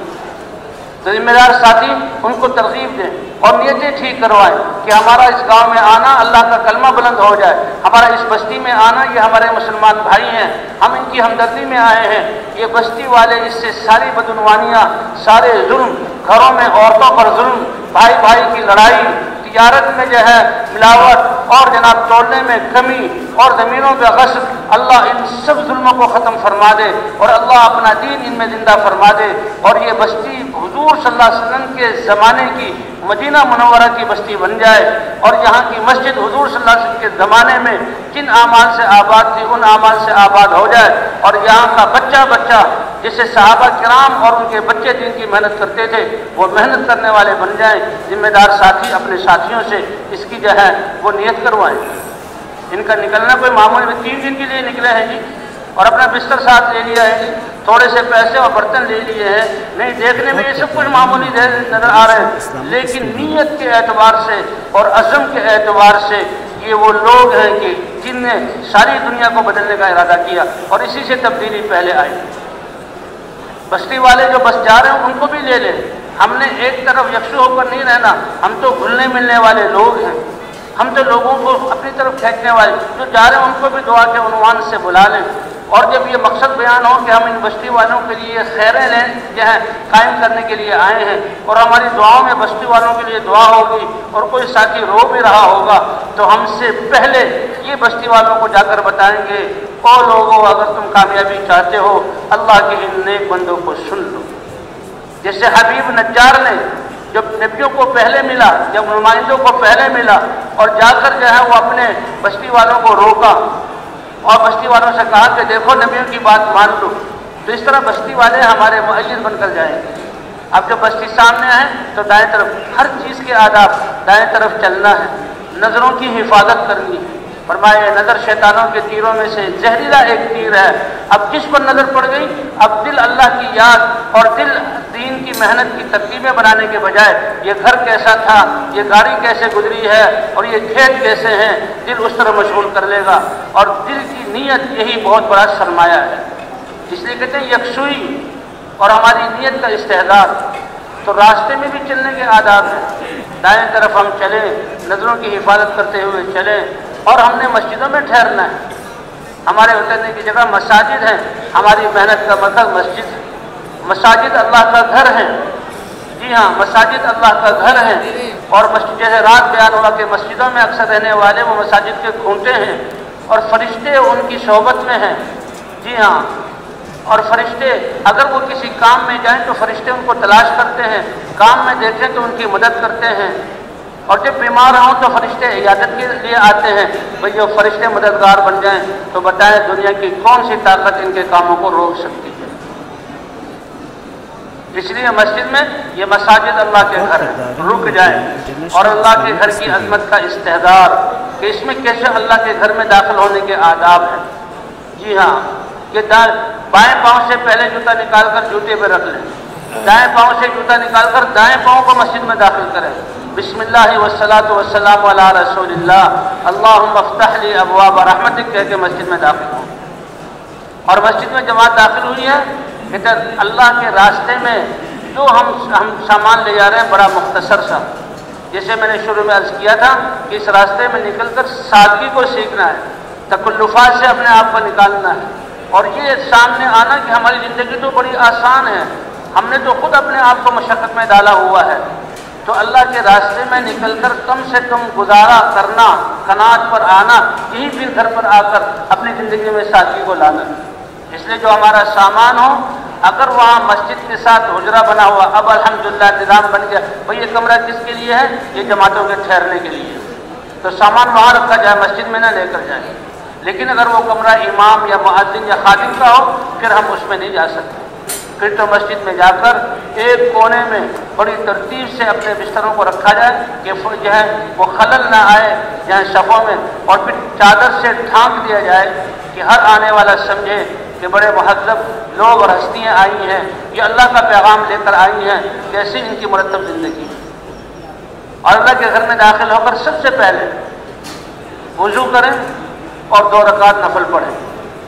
اگر وہاں دیہاتوں میں بعض جماعتیں چلتی ہیں کہ مسجد کا یعنی بہت خستہ حال ہے، گرد غبار پڑی ہوئی ہے، وضو کی جگہ صاف نہیں ہے، تو ہم سارے ساتھی صفائی کریں مسجد کی، وضو کی جگہ کو صاف کریں، ٹینکی میں پانی بھر دیں اور وضو کر کے پہلے 2 رکعت نفل پڑھیں۔ اے اللہ، یہ ہمارے مسلمان بھائی اس بستی کے رہنے والے، ان کے دل آپ کے ہاتھ میں ہیں، اے اللہ ان کے دلوں کو اپنے دین کی طرف مائل فرما۔ اوپر سے جو فیصلے ہوتے ہیں دنیا بھر کی طاقتیں ان کو روک نہیں سکتی، اس لیے ہم نے اللہ سے مانگنا ہے، اور مانگ کر بھائی سب سے پھر مشورے کے لیے بیٹھ جانا ہے۔ اللہ نے یہ کام دیا اور کام کی حفاظت کے لیے اللہ نے مشورہ دیا۔ اللہ حضرت محمد صلی اللہ علیہ وسلم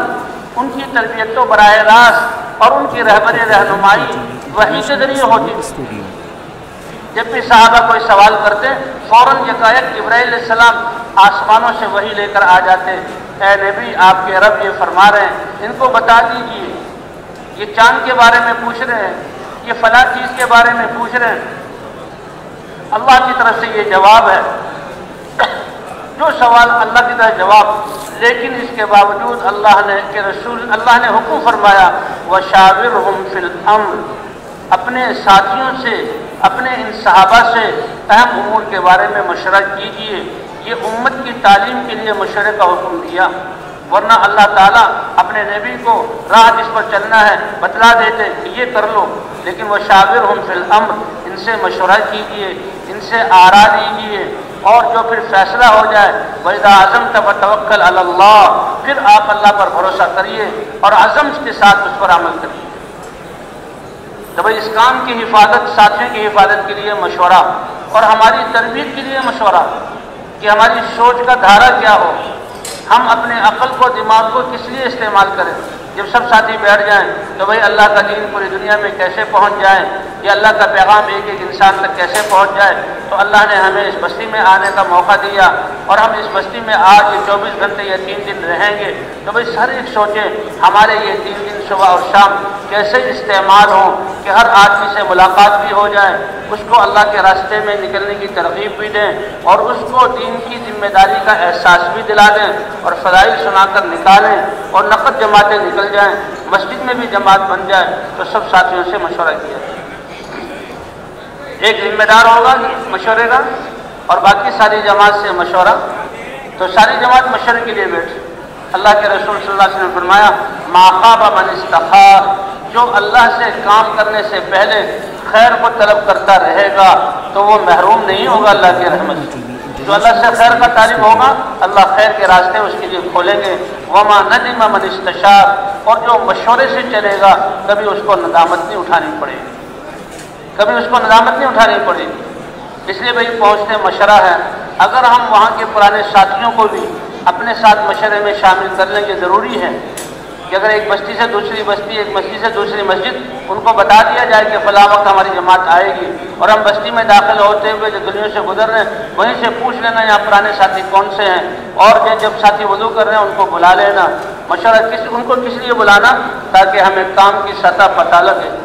یہاں کام ہے کہ نہیں ہے، اگر ہے تو کس سطح پر ہے۔ روزانہ کا مشورہ اور تعلیم اور شام کی ملاقاتیں اور کتنے چلے 3 چلے والے ہیں، یہ سارے حالات سامنے آ کر اب یہ جو نکلنے والے ہیں یہ کام اور قربانیوں میں ترقی کریں، اور نئے جو ہے وہ اللہ کے راستے میں نکل جائیں، ہر فرد تک یہ آواز پہنچ جائے، اس کے لیے مشورہ ہے۔ بھائی اگر نماز کا وقت قریب ہے پھر تو بھائی نماز کی تیاری کریں، جماعت ہونے والی ہے، اور پھر نماز کے بعد کون کوئی ترغیب دے دے ساتھیوں کو،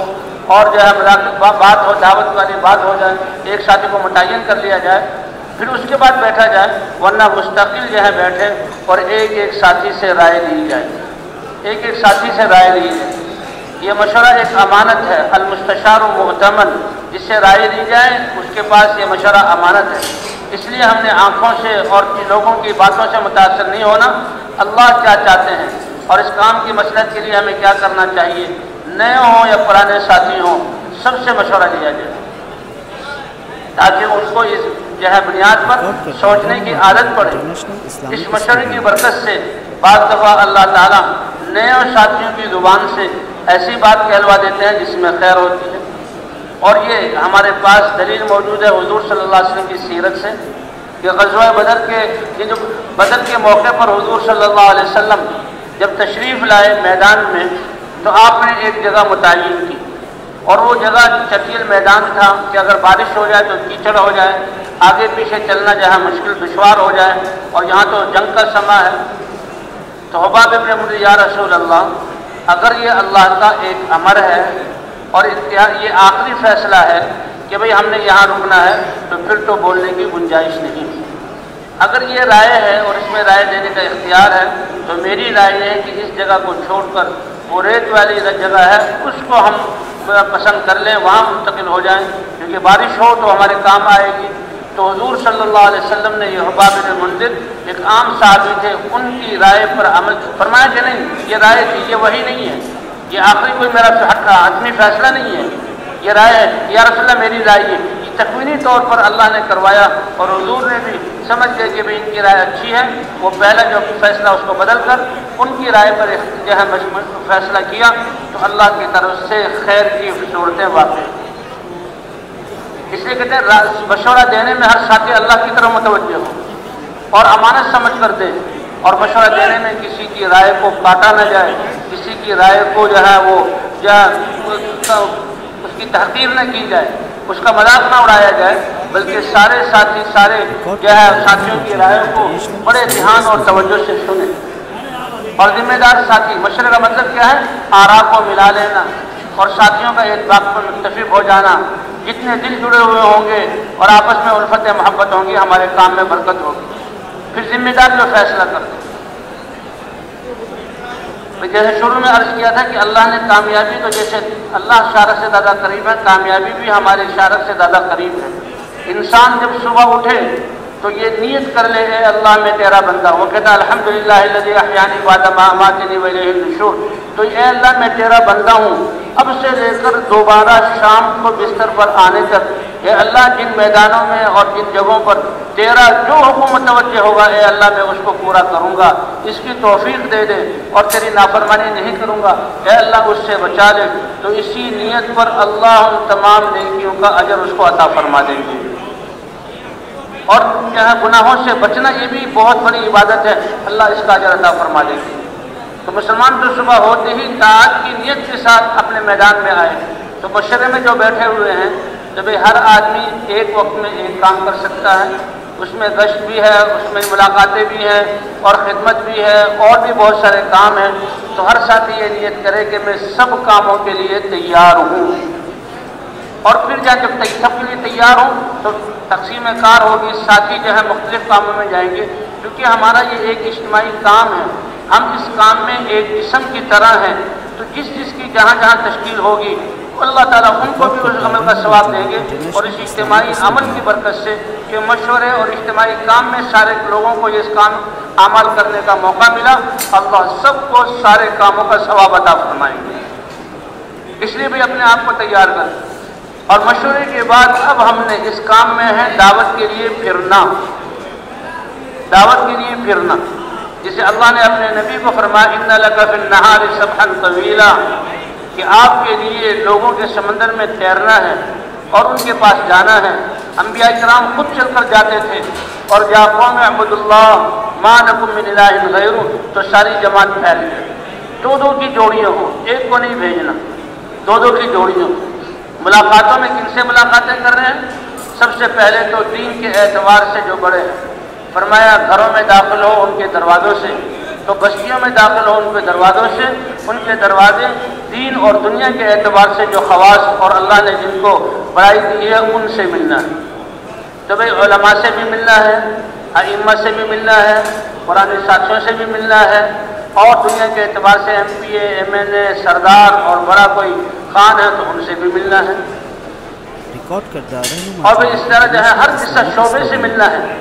دو ساتھیوں کی جو ہے جوڑی علماء کی خدمت میں جائیں تو علماء اللہ نے ان کو علم کی دولت سے نوازا ہے، اور یہ وہ ہستیاں ہیں جو جس دین کی محنت کے لیے نکلے ہیں، ان کی قربانی اور محنت سے یہ دین ہم تک پہنچا ہے، اور مدرسہ کی صورت میں یہ پوری امت کی اس ضرورت کو پورا کر رہے ہیں۔ جو فتویٰ پوچھنا ہو علماء کی خدمت میں عرض کر دو کہ میں یہ اللہ کے حکم کے مطابق فوراً آپ کو جواب دے دیں گے۔ شادی کرنی ہے اور جہاں غمی کا موقع ہے اور کوئی کاروبار کرنا ہے، کیا اللہ کا حکم ہے، کیا نبی کا طریقہ ہے،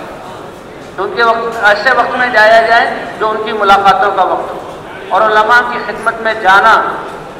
بہت باتیں یہ آ گئی کہ علماء کی خدمت میں جانا، تو ہم تو یہاں ممبر سے یہ کہہ رہے ہیں ان کی خدمت میں جانا، ان کی علمی مجلس سے فائدہ اٹھانے کے لیے، کہ عطار کی دکان میں داخل ہو گئے، چاہے عطر نہ خریدو لیکن خوشبو سے تو محفوظ ہوتے رہو گے کہ وہ خوشبو سے معطر ہے۔ تو یہ علم قال اللہ قال الرسول اس کی نورانی سے، اور لوگ دینی مسائل پوچھ رہے ہیں، اس لیے ان کی مجلس میں جانا، ان کی مجلس سے استفادے کے لیے، اور ان کی مجلس میں جانا ان سے دعا طلب کرنے کے لیے کہ یہ انبیاء کے وارث ہیں اور یہ امت کو دین دے رہے ہیں، تو ان سے دعا لینے کے لیے۔ اور جب دیکھیں ان کی توجہ زیادہ ہے تو اس وقت گنجائش ہے کہ اس وقت تھوڑی سی پکی کارگزاری سنا دیں. لیکن بھائی یہی دیکھنے میں آ رہا، سننے میں آ رہا، ہمارے ساتھی جاتے تو اس لیے سے کہ دعا طلب کریں گے اور ان سے جو ہے ان کی وجہ سے فائدہ اٹھائیں گے، اور پھر باتیں شروع کر دیتے ہیں اور بہت لمبی بات کر دیتے ہیں. نہیں بھائی نہیں، وہ اہل علم ہیں، اللہ نے ان کو جو علم میں لگے ہوئے ہیں، مدرسے میں پڑھا رہے ہیں، دنیا کی ساری نقش و آتاشوں کو چھوڑ کر مدرسوں کی چٹائی پہ بیٹھ کر اور وہ اس امانت کو منتقل کر رہے ہیں، وہ جب چاہیں تو کوئی پکی سی کارگزاری سنا دیں اور مختصر جواب دے کر اور ان سے جو ہے دعا لے کر آ جائیں. اور جہاں موقع اگر مجلس بھری ہوئی ہے تو پیچھے ہی بیٹھ جائیں، اپنی باری کا انتظار کریں اور ان سے بتا دیں کہ ہماری جماعت یہاں آئی ہوئی ہے. بھائی پرانے ساتھی بات تو ایسے ہوں گے تو ان کو اطلاع پہنچتے ہی وہ جہاں مسجد میں آ جائیں گے اور ہمارے مشورے میں شریک ہو جائیں گے، ہمارے گشتوں میں شریک ہونے میں گشتیں کرائیں گے. یہ پرانے ساتھی بہت ہی اچھے ہیں اور ایسے ہی ہونا چاہیے، اور یہ بڑی مبارک مسجد ہے. لیکن کچھ پرانے ساتھی ایسے ہوں گے کہ جو ذرا اپنی مشغولیت کی وجہ سے ذرا وہ جو ہے کام سے جو ہے وہ ذرا پیچھے ہو گئے ہیں، تو پھر ان کی خدمت بھی جانا ہے اور ان سے کارگزاری سنانی ہے. اور دنیا کے اعتبار سے جو خواص ہیں ان کے پاس بھی ملاقات کے لیے جانا، کیونکہ اللہ کا پیغام سارے انسانوں کے لیے. حضور صلی اللہ علیہ وسلم نے بادشاہوں کو باقاعدہ خطوط بھیجے اور اپنے صحابہ بھیجے، اے بادشاہوں تمہاری بادشاہت تمہیں مبارک ہو اور تمہارے ماتحت اللہ کی کتنی مخلوق ہے، اگر تم درست ہو گئے اللہ کی اطاعت پر آوے اور تمہیں دیکھ کر تمہارے ماتحت جو لوگ دین پر آئیں گے تمہیں اللہ اپنی اطاعت کا ثواب بھی دیں گے اور جن لوگوں کی ہدایت کا ذریعہ بنے ہوں ان کا ثواب بھی دیں گے. تو اس لیے خواص کے پاس جانا، کیونکہ وہاں کچھ طرح دنیاوی نقشے ہوتے ہیں، تو پکے ساتھیوں کو بھیجا جائے کہ جن کے دل میں دنیا کی انتہا عظمت نہ ہو، ایسے ساتھیوں کو بھیجا جائے اور وہ جا کر پھر وہاں ان سے ملیں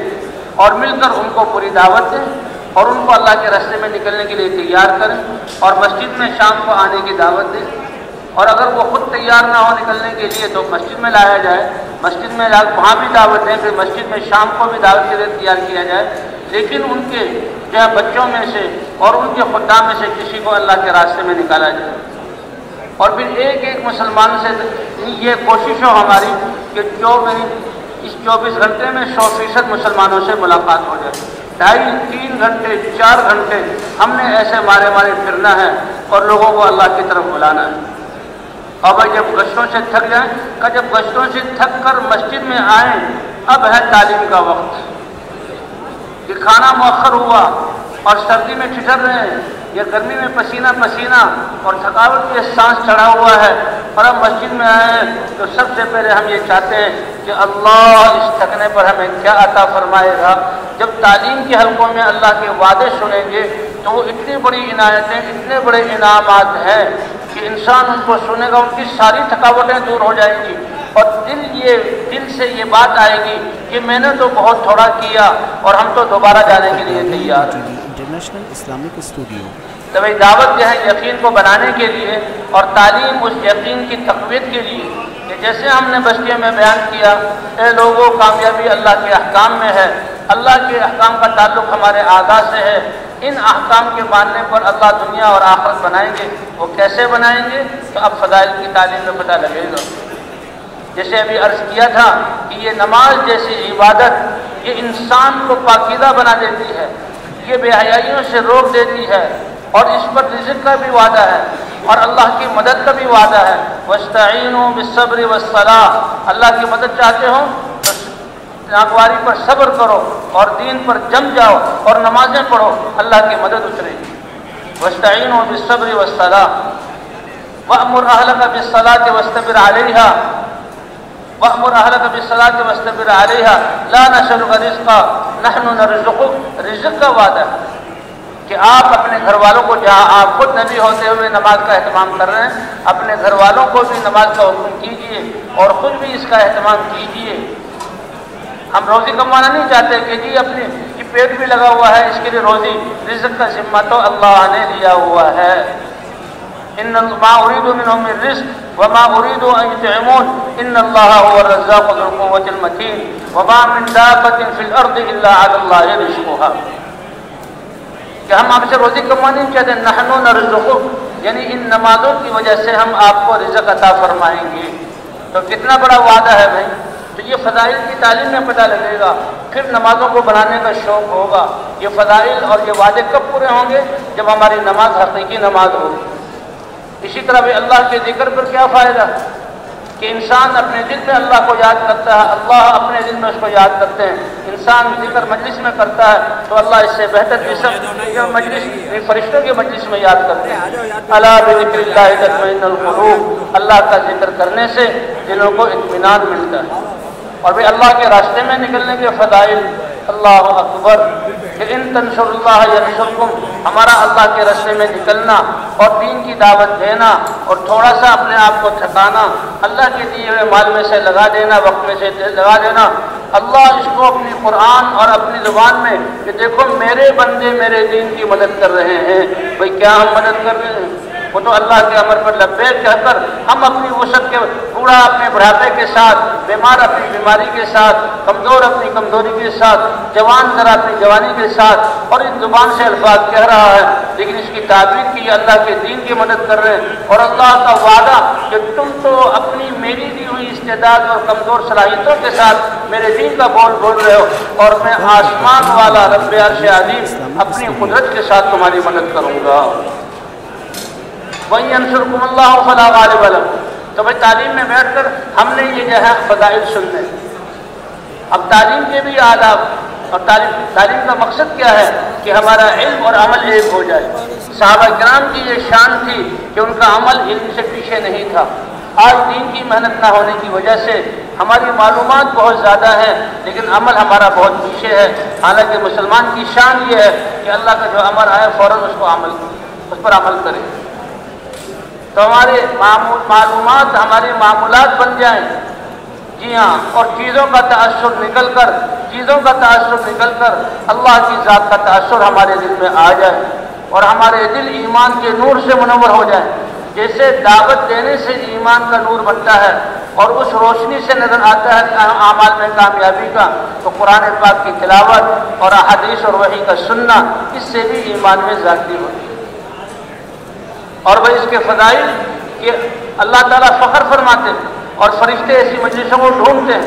اور آخر میں اعلان ہوتا ہے قوموا مغفور لکم قد بدلت سیئاتکم حسنات۔ تم اتنے بڑے عمل میں بیٹھے تھے، اللہ اور اللہ کے رسول کے وعدوں کو دہرا رہے تھے، اللہ کے ذکر میں مشغول تھے،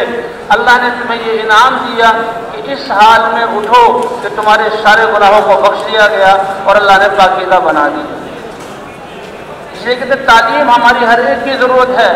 کامیابی کہاں سے ملے گی اور کامیابی کا راستہ کہاں ہے، یہ ضروری ہے۔ اس لیے مسجدوں میں تعلیم، جماعت میں نکل کر 2.5-3 گھنٹے کی تعلیم، اپنے گھروں میں تعلیم،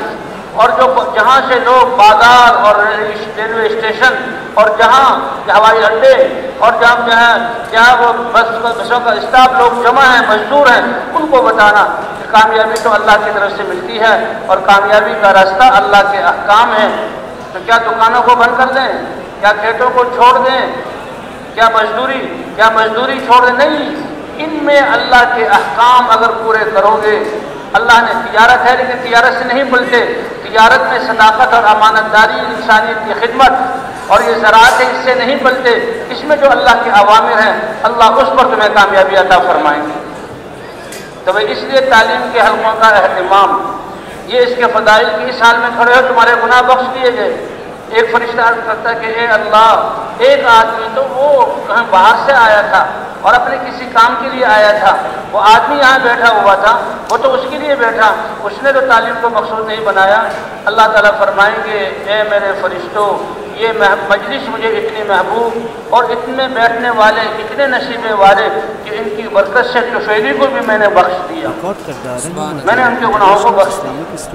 اور بھائی تعلیم کے بعد 6 نمبروں کا مذاکرہ بھی، سارے ساتھی ایک ایک کھڑے ہو کر جو ہے وہ سارے 6 نمبروں کا مذاکرہ کریں۔ یہ نہیں کہ 2-3 ساتھیوں نے بیان کر لی، اس لیے وہ تعلیم میں فضائل کا پڑھنا اور قرآن پاک کی تجوید کا حلقہ اور اسی طرح آخر میں 6 نمبروں کا مذاکرہ، ہر ایک کو مناسب وقت دیا جائے، شروع ہی میں تجوید کر لی جائے۔ اور تجوید کا مقصد کیا ہے کہ آپس میں ہمارا قرآن کو دہرانا اور ایسے دہرانا کہ ہمیں احساس ہو جائے کہ ہماری قرآن کی کیا حالت ہے، کیونکہ نماز میں تو قرآن سورہ فاتحہ ہے، اسی صورت کا ملانا ہے۔ قراءت ٹھیک ہوگی تو نماز ٹھیک ہوگی، نماز ٹھیک ہوگی تو زندگی ٹھیک ہوگی۔ اس لیے تجوید کا حلقہ ہے۔ اب جماعت پہلی دفعہ جڑی ہے تو پہلے دن ایک ہی حلقہ لگا لیا جائے،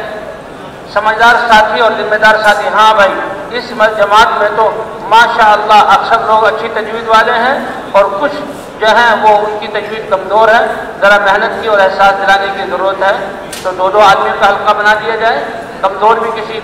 کبھی کے ساتھ ہو جائیں گے، اگر برابر سرابر ہیں تو پھر بھی 2 کا حلقہ بنایا جا سکتا ہے، لیکن کمزور قرات والے زیادہ ہیں اور کم قرات اچھی قرات والے کم ہیں، تو جتنے قرات اچھی والے ہوں اتنے 3 یا 4 یا 2 یا 1 حلقہ بنایا جائے، اور شروع میں سورہ فاتحہ کو دہرایا جائے اور چند صورتیں دہرا دی جائیں۔ جس کو اللہ نے قرآن پاک کو تجوید سے پڑھنے کی دولت اور نعمت عطا فرمائی، کیا شان ہے آسمان والوں کے ہاں اس کے دل میں یہ فکر پیدا ہو جائے کہ میرے مسلمان بھائی اور یہ جو ہے ان کی تجوید کمزور ہے، تو ابھی تو صرف یہ دہرانا معلوم کرنے کے لیے ہے، پھر انفرادی اوقات میں، سونے کے وقت میں، انفرادی اعمال کے وقت میں یہ ساتھی ان پر محنت کرے، سورہ فاتحہ ٹھیک ہو جائے اور 1 یا 2 سورت ٹھیک ہو جائے، بعد میں 10 صورتیں اس کو یاد ہو جائیں، اس پر محنت کی جائے۔ قرات ٹھیک ہوگی تو نماز ٹھیک ہوگی، اور نماز ٹھیک ہوگی تو زندگی ٹھیک ہوگی۔ اللہ کا شکر ہے یہ سیکھنے سکھانے والا ایسا ماحول ہے کہ اس میں ابھی رائے گنج ایک شخص آیا اور ان کو میں دیکھا سن 71 سے میں اس کو دیکھ رہا تھا اور بڑی اچھی حالت میں نے ان سے پوچھا کہ آپ کی عمر کتنی ہے؟ کہ جی 105 سال ہے۔ میں نے کہا یہ کیسے ہو سکتا ہے؟ اس نے کارڈ دکھایا، اس کا شناختی کارڈ جو پاکستان کا بنا ہوا 1915 کی اس کی پیدائش۔ اب وہ اللہ کے راستے میں نکلا ہے۔ میں تعلیم کا حلقہ کرا رہا تھا تو ایک ساتھی میرے پاس آئے تعلیم کے حلقے جو تجوید کے دوران، اور آنکھوں سے رونے لگے، کہتے ابھی 4 مہینے کے لیے نکلا ہوں، چلا میرا ہوا ہے۔ تو میں نے کہا کیا فرما رہے ہیں آپ؟ کہنے لگا مولوی صاحب 35 سال تک اپنی مسجد سے جماعت والوں کو دھکے دے کر بستر پھینک کر نکالا ہے، اور ان سے کہتا تھا کہ خبردار تم ہمارے پاس نہ جاؤ، سکھوں کے ہندوؤں کے پاس، اور جاؤ کافروں کے پاس ان کو دعوت دو، نہیں جانے دے جماعت کو، اور رو رہا ہے۔ اور کہا اب اللہ نے اپنے رستے میں نکلنے کی توفیق دی، تجوید کے حلقے میں بیٹھا ہوں تو معلوم ہوا کہ میرا کلمہ طیبہ بھی صحیح نہیں ہے، اور ابھی 40 دن مجھے ہو گئے ہیں، عمر میری بڑی ہو گئی ہے۔ ایک عالم جب کے ساتھ میں نے بٹھایا 20 منٹ لگے، کہنے لگے جی ہاں آہستہ آہستہ اب یہ زبان کلمے سے مانوس ہو رہی ہے، انشاءاللہ کچھ دنوں تک یہ کلمہ جاری ہو جائے۔ تو بھی اللہ نے کیسا نظام ہمیں دیا، اور یہ علم کا آنا لینا دینا تو آمنے سامنے ہے۔ صحابہ دیکھو یہ کہ حضور صلی اللہ علیہ وسلم کی نماز جیسی پڑھ کر دکھا رہا ہوں، وہ آنے والے نئے لوگ عمل سے سیکھتے تھے، اور آمنے حضرت علی حضرت عثمان آؤ تمہیں حضور صلی اللہ علیہ وسلم کا وضو سکھاؤں، خود وضو کر کے بتلاتے تھے کہ دیکھو اس طرح حضور ہاتھ دھوتے تھے، 3 دفعہ کلی کرتے، ناک میں پانی ڈالتے تھے اور 3 دفعہ آدھا دھوتے تھے، یہ ہے اللہ کے رسول کا وضو۔ امت نے اس کو سیکھا، اور مسجد کا ماحول ایسا کہ مسجد میں وہ سارے اعمال، مساجد کو آباد کرنا، ثمامہ ابن وصال قیدی ہیں، ان کو مسجد میں باندھا گیا، اور طائف کا وفد جو آیا، طائف مجبور ہو کر اور کہا اب تو اسلام میں داخل ہونا پڑے گا، اللہ کے رسول نے ان کے لیے مسجد میں خیمہ لگوایا کہ جب وہ طائف والے کہ ایک دن اللہ کے رسول کو سرداروں نے بیٹھنے نہیں دیا، اور آپ پیدل چل کر آئے، 80 میل پہاڑوں کا سفر طے کر کے آئے، اور اس امید سے آئے کہ یہ سمجھدار سردار لوگ ہیں اور قریش ہیں، میری بات کو سنیں گے، سرداروں کے پاس گئے تو انہوں نے بیٹھنے نہیں دیا، حالانکہ عربوں کی مہمان نوازی، آنے والے مہمان کو بٹھانا، پانی پلانا، کھانا کھلانا اور سلانا، چاہے وہ عام مہمان ہو، یہ ان کی گھٹی میں پڑا ہوا تھا اور یہ ان کی عزت کی چیز تھی۔ لیکن آج کائنات کے سب سے قیمتی ہستی اللہ کا پیغام لے کر آئی ہے، ایک ساتھ آ کر چلیے آپ بیٹھے نہیں، آپ دوسری جگہ چلی جائیے، میں آپ کی بات سننے کے لیے تیار نہیں۔ دوسرے نے بھی ایسا جواب دیا اور تیسرے نے بھی ایسا جواب دیا، اور تینوں کے پاس سے اللہ کے رسول چلے گئے۔ تو بھئی یہ محنت تو قربانیوں والی ہے، اور آپ نے کہا چلو یہ سردار تو اپنی سرداری میں، انہوں نے میری بات نہ سنی، عام لوگ بازاروں میں ان کو دعوت دوں گا تو وہ میری بات کو سن لیں گے۔ آپ نے جب یہ دعوت دی، یہ وہ نبی ہے جو ایک اللہ کی طرف بلاتا ہے، ایک شور مچ گیا، بچے تالی پیٹنے لگے، اور ایسا اللہ اکبر تصور نہیں کر سکتے ہم کہ اللہ کا پیغام پہنچانے میں اللہ کے نبی نے کیا قربانی کی۔ اور پھر آپ پر پتھروں کی بارش ہوئی، آپ رکنے کے بجائے دوڑے، بعض روایت میں 7 میل تک پتھروں کی بارش ہوتی رہی، سارا جسم لہو لہان ہو گیا، جوتے خون سے بھر گئے۔ فرشتے آ گئے کہ اگر فرشتوں کو حکم دے، اے اللہ، تو اللہ کے سامنے، اے اللہ میں آپ امت کو سکھانے کے لیے کہ دیکھو یہ نہیں کہا کہ میں آپ کا رسول ان کے فائدے کے لیے آیا، ان کو دعوت دینے کے لیے آیا، ان نے میرے ساتھ، اے اللہ میں اپنی ہی آپ کی طرف شکایت کرتا ہوں، اے اللہ اگر اس سب کے باوجود آپ راضی ہیں تو مجھے اس کی کوئی پرواہ نہیں، اور اگر آپ راضی نہیں تو آپ کا راضی کر دینا یہ سب سے زیادہ ضروری ہے۔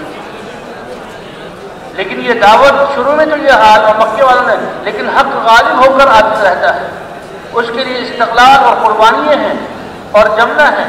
اب ایسا موقع ہے، مکہ فتح ہو گیا اور قبائل جب سب اسلام میں داخل ہونے لگے اور حضور صلی اللہ علیہ وسلم کے صحابہ بنے، اب طائف والوں کو فکر ہوئی، اس نے کہا بھائی اب تو اس دین کو قبول کیے بغیر چارہ کار نہیں، آخری کوششیں کر لی جنگوں کے ساتھ، اب تو خود مریں گے، اب تو لہذا جاؤ محمد صلی اللہ علیہ وسلم کے پاس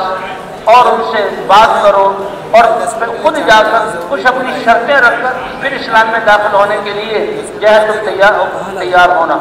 تو اللہ نے کیسا نظام بدلا، اب طائف والا وفد آ رہا ہے، تو حضور صلی اللہ علیہ وسلم کے جانور جو چرائے جاتے تھے صحابہ ان کے لیے بالی لگاتے تھے، اور یہ سیرت سے ثابت ہے، بھئی آج آپ 2 آدمی کی خدمت کی باری ہے، اگلے دن دوسرے 2 آدمی کی باری، خدمت بھی ہو جائے گی، باقی سارے حضرات کو جو ہے اعمال کرنے کا موقع بھی ملے گا، یہ صحابہ سے ثابت ہے۔ حضرت مغیرہ ابن شعبہ رضی اللہ تعالیٰ عنہ فرماتے ہیں کہ میرے دن میں تھا اس دن حضور کی بکریوں کو اور حضور کے جانوروں کو چرانا، تو چرانے والا تو بستی سے بہت باہر نکل جاتا ہے، اچھا وہ طائف کے رستے میں چرا رہے تھے، اب بکریاں چرانے طائف والے آئے تو انہوں نے کہا بھئی یہ مدینے کا آدمی معلوم ہوتا ہے، تو معلومات کے لیے ان کے پاس آ گئے، ہاں بھئی تم کون ہو؟ کہ مغیرہ ابن شعبہ نام ہے۔ کون ہو؟ مسلمان ہوں۔ تمہارے نبی کہاں ہوتے ہیں؟ کہ جی وہ تو مسجد میں ہوتے ہیں، ہمیں لے چلو۔ کیا چاہتے ہیں آپ لوگ؟ کہ ہم لوگ اب اسلام میں داخل ہونا چاہتے ہیں، اپنی قوم کی طرف سے وفد بن کر آئے ہیں، اللہ کے رسول سے بات کرنی ہے۔ اور مغیرہ ابن شعبہ تو خوشی کے مارے اچھلنے لگے، اے اللہ وہ طائف والے جنہوں نے حضور کو اس حال میں نکالا، اور آج یہ حق کی محنت غالب آ کر رہی، اور آج وہ اسلام میں داخل ہونے کے لیے خود حضور کے پاس آ رہے ہیں، تو حضرت مغیرہ ابن شعبہ دوڑے۔ یہ اللہ کی طرف سے تکوینی صورت ہے۔ حضرت ابو بکر ملے، اے مغیرہ ابن شعبہ ایسے اچھلتے ہوئے اور خوشی میں کہاں جا رہے ہو؟ کہا حضور کے پاس جا رہا ہوں۔ کہ کون سی خبر تمہیں ملی ہے؟ کہا اے ابو بکر طائف والوں کا وفد آیا ہے، اور وہ آج حضور کی خدمت میں خود حاضر ہو کر اپنے اسلام کے بارے میں حضور سے بات کرنا چاہتے ہیں۔ حضرت ابو بکر جو خوش ہوئے اور کہا اے مغیرہ اگر یہ سعادت تم مجھے دے دو کہ یہ خبر جو میں حضور کو پہنچے گی، اللہ کا رسول کتنا خوش ہوگا، اور اگر تم مجھے یہ موقع دے دو میں اللہ کے رسول کو بتاؤں۔ حضرت مغیرہ ابن شعبہ نے ابو بکر کی قربانی ہے اور حضور سے قرب اور ان کا درجہ سامنے، اے ابو بکر میں خوشی سے اجازت دیتا ہوں آپ بھی اللہ کے رسول کو جا کر کہیں۔ اور ابو بکر خوشی میں گئے، اے اللہ کے رسول آج اللہ طائف والوں کو لا رہا ہے اور وہ آپ سے اسلام میں داخل ہونے کے بارے میں بات کرنا چاہتے ہیں۔ بھئی یہ ہے اس دعوت کا اثر، ایسے ایسے لوگوں کو ہدایت ملے گی۔ لوگوں نے کہا کہ اگر تم یہ سنو کہ خطاب کا گدھا حضور کی بات مان گیا ہے، اسلام لے آیا ہے، وہ گدھا ہے تو مان لو، لیکن عمر ابن خطاب اگر مسلمان ہو گیا اس کو نہیں نہ مانو، کیونکہ یہ ممکن ہی نہیں ہے۔ لیکن اللہ نے ان کے دل کو بھی بدل دیا، اور کیسے وہ حضور صلی اللہ علیہ وسلم کے صحابی اور خلیفہ ثانی بنے۔ اور اللہ کے رسول نے فرمایا اگر میرے بعد کوئی نبی ہوتا تو وہ عمر ہوتا۔ ریکارڈ کردہ رہنما ٹی وی انٹرنیشنل حضرت ابوبکر صدیق حضور کے پاس آئے، اے اللہ کے حضور صلی اللہ علیہ وسلم بڑے خوش ہوئے اور اپنی مسجد نبوی میں ان کے لیے خیمہ لگوایا، اور آپ صلی اللہ علیہ وسلم وہ آئے اور آپ صلی اللہ علیہ وسلم سے بات کی. غالباً حضرت خالد صحابی کا نام ہے، وہ بیچ میں واسطہ بنے. اچھا، حضور نے ہم کو بٹھایا اور بٹھا کر کیا چاہتے ہو کہ ہم اسلام میں داخل ہونا چاہتے ہیں. تو لیکن ہماری کچھ شرطیں ہیں. کیا؟ ایک تو ہم بت پرستی نہیں چھوڑیں گے، اور دوسرے ہمیں بلا کر آپ جہاد کے لیے مت بھیجنا، اور ایک ہم سے زکوٰۃ اور عشر وصول نہیں کرنا، اور ایک نماز نہیں پڑھو گے. تو حضور نے فرمایا بھی کلمہ تو پڑھو گے؟ جی ہاں. کا کلمہ پڑھ رہے ہو تو اس دین میں کوئی خیر نہیں جس میں نماز نہ ہو. اللہ اکبر. آج اتنے مسلمان نماز نہیں پڑھ رہے اور اللہ کے رسول ان سے کہہ رہے ہیں نماز تو پڑھنی پڑے گی. کیا یہ جو تم جھکتے ہو اور جو ہے سب نیچے رکھ لیتے ہو یہ ہم سے نہیں ہوگا؟ کہ نہیں، یہ کرنا پڑے گا. لا خیر فی دین الا صلاۃ فی. اس دین میں کوئی خیر ہی نہیں ہے جس میں نماز نہ ہو. اچھا، ہم نماز کو مان لیتے ہیں، نماز کو مان لیتے ہیں، لیکن جہاد کے لیے جمع نہ کیا جائے اور ہمارے زکوٰۃ کے لیے ہمارے پاس کوئی آدمی نہ بھیجا جائے عشر کے لیے. اللہ کے رسول نے ان کو قبول کر لیا اور فرمایا انشاءاللہ یہ ایمان لے آئے اور یہ جو ہے نماز پر آ گئے تو خود ہی یہ زکوٰۃ دیں گے اور خود ہی اللہ کے راستے میں نکلیں گے. محمد بن قاسم کہ جن کے ذریعے سے اس بر صغیر میں اور سندھ کو اسلام کا دروازہ کہا جاتا ہے، اسلام پہنچا، وہ انہی طائف والوں کی اولاد ہیں. محمد بن قاسم الثقفی، اور طائف والے لوگ بنو ثقیف تھے. اچھا، اسی وقت کتنی احتیاط کہ اللہ کے رسول نے مسجد میں ٹھہرایا، مسجد میں بات چیت ہو رہی ہے، اور پھر اللہ کے رسول نے ان کے لیے کھانا بنوایا اور کھانا بھیجتے ہیں خالد کے ہاتھ، اور وہ کہتے ہیں اے طائف والوں یہ کھانا آیا ہے اللہ کے رسول کی طرف سے. ابھی وہ اسلام میں داخل نہیں ہوئے تھے، اس سے پہلے کی بات ہے. تو کھانا آیا، کھانا کھاؤ. وہ کہتے نہیں ہم نہیں کھائیں گے. ان کے دل میں ڈر کہ کسی نے کوئی زہر نہ ملا. اے خالد پہلے تم کھاؤ. پہلے خالد کھاتا تھا اور جب کھا لیا ان کو اطمینان ہوتا تھا ان میں کوئی، پھر وہ کھاتے تھے. لیکن پھر کلمہ پڑھا، کلمہ پڑھ کر نمازوں پر آئے، نمازوں کے بعد زکوٰۃ دینے والے بھی بنے اور زکوٰۃ دینے والے وہ جہاد میں بھی نکلے. اور کتنے علاقوں میں اللہ نے طائف والوں کو ذریعہ بنایا اسلام کے تک پہنچنے کا. تو بھائی مساجد، یہ مسلمانوں کو مسجدوں کی طرف لانا، اس لیے 100% ملاقاتیں کرنے کی ضرورت ہے اور مسلمانوں سے بات کرنا، نقد جماعت نکالنے کی نیت کرنا اور مسجد کو اعمال سے آباد کرنا اور اپنے ساتھیوں پر بھی محنت کرنا. اس طرح بھائی ہم نے پھرنا ہے. نقد جماعت جو تیار ہو تو اس کو نکلنے والوں کی جیسی نیت اور محنت ہوگی اللہ ان کی نیتوں اور عزم کو وجود عطا فرمائیں گے. یہ نکلنے والے بستیوں میں داخل ہونے سے پہلے نیت کریں، نقد جماعتیں نکالنی ہیں اور جہاں پر جو ہے اب مسجد میں بھی کام جمانا ہے اور ہر ایک سے ملاقات کرنی ہے. اس کے لیے بھی مسجد میں ایک دن میں سارے کام ہو جائیں تو ٹھیک ہے، اور اگر ایک دن میں نہ ہو تو دوسرے دن جو ہے وہ وہاں ٹھہرا جائے، ورنہ 3 دن ٹھہر کر 3 دن میں اگر امید ہو کہ بھی ایک دن اور زیادہ کریں تو جماعت نکل جائے گی، چوتھا دن بھی، ورنہ پھر اگلی بستی میں چلے جائیں. تو اس طرح ہمارا گشتیں کرنا بھی ہو، مسجد میں تعلیم کرنا بھی ہو، 6 نمبروں کا مذاکرہ بھی ہو. اب ظہر کی نماز کے بعد بھی ایک اعلان ہو جائے بھائیو اللہ نے کامیابی دین میں رکھی ہے، جماعت آئی ہوئی ہے، ابھی مختصر سی بات ہوگی، پھر ان کو ترغیب دی جائے. اور یہ پہلا تعارف ہے کہ جو ہے وہ اعلان کے ذریعے اپنی دعوت کو دینا، اس لیے اعلان کرنے والا مضبوط ہونا چاہیے. اور بھائی اگر ترغیب دینے کے بعد گشتیں دوبارہ روانہ ہو جائیں، پھر اگر وقت ہو تو پھر 2 ساتھیوں کے ذریعے ہمارے اپنے اعمال کا مذاکرہ کریں، کوئی وقت ہمارا ضائع نہ ہو. جو ہمارے اعمال کے آداب ہیں، عمومی گشت کیسے کرنا ہے، خصوصی گشت کے آداب کیا ہیں، خدمت کے آداب کیا ہیں، اور جو ہے بیان کے عمومی بیان کے آداب کیا ہیں، 6 نمبر کیا ہیں، ان کا تو اجتماعی مذاکرہ ہو. اور بھائی کھانے کے، پینے کے اور جو سونے کے آداب یہ 2 ساتھی ہو کر، یا نماز کے آداب 2 ساتھی ہو کر یہ بھی سیکھنا سکھانا کیا جائے. اور بھائی سب سے اہم ہمارا عمومی گشت ہے، جب پھرے ہم لوگ 2 کا گشت ہوا وہ بھی، اور اب ایک جماعت کی صورت میں عمومی گشت کے لیے نکلنا یہ بھی بہت ضروری ہے.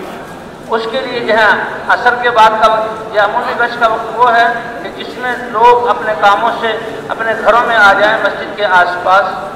تو اس کے لیے ایسا وقت مقرر کیا جائے. اس گشت کے لیے پہلے سے مشورہ ہو جائے کہ اعمال کے لیے مشورہ ہو، بیان کس کا ہو، متکلم کون بنے گا، اور جو ہے تشکیل میں کون ہوگا.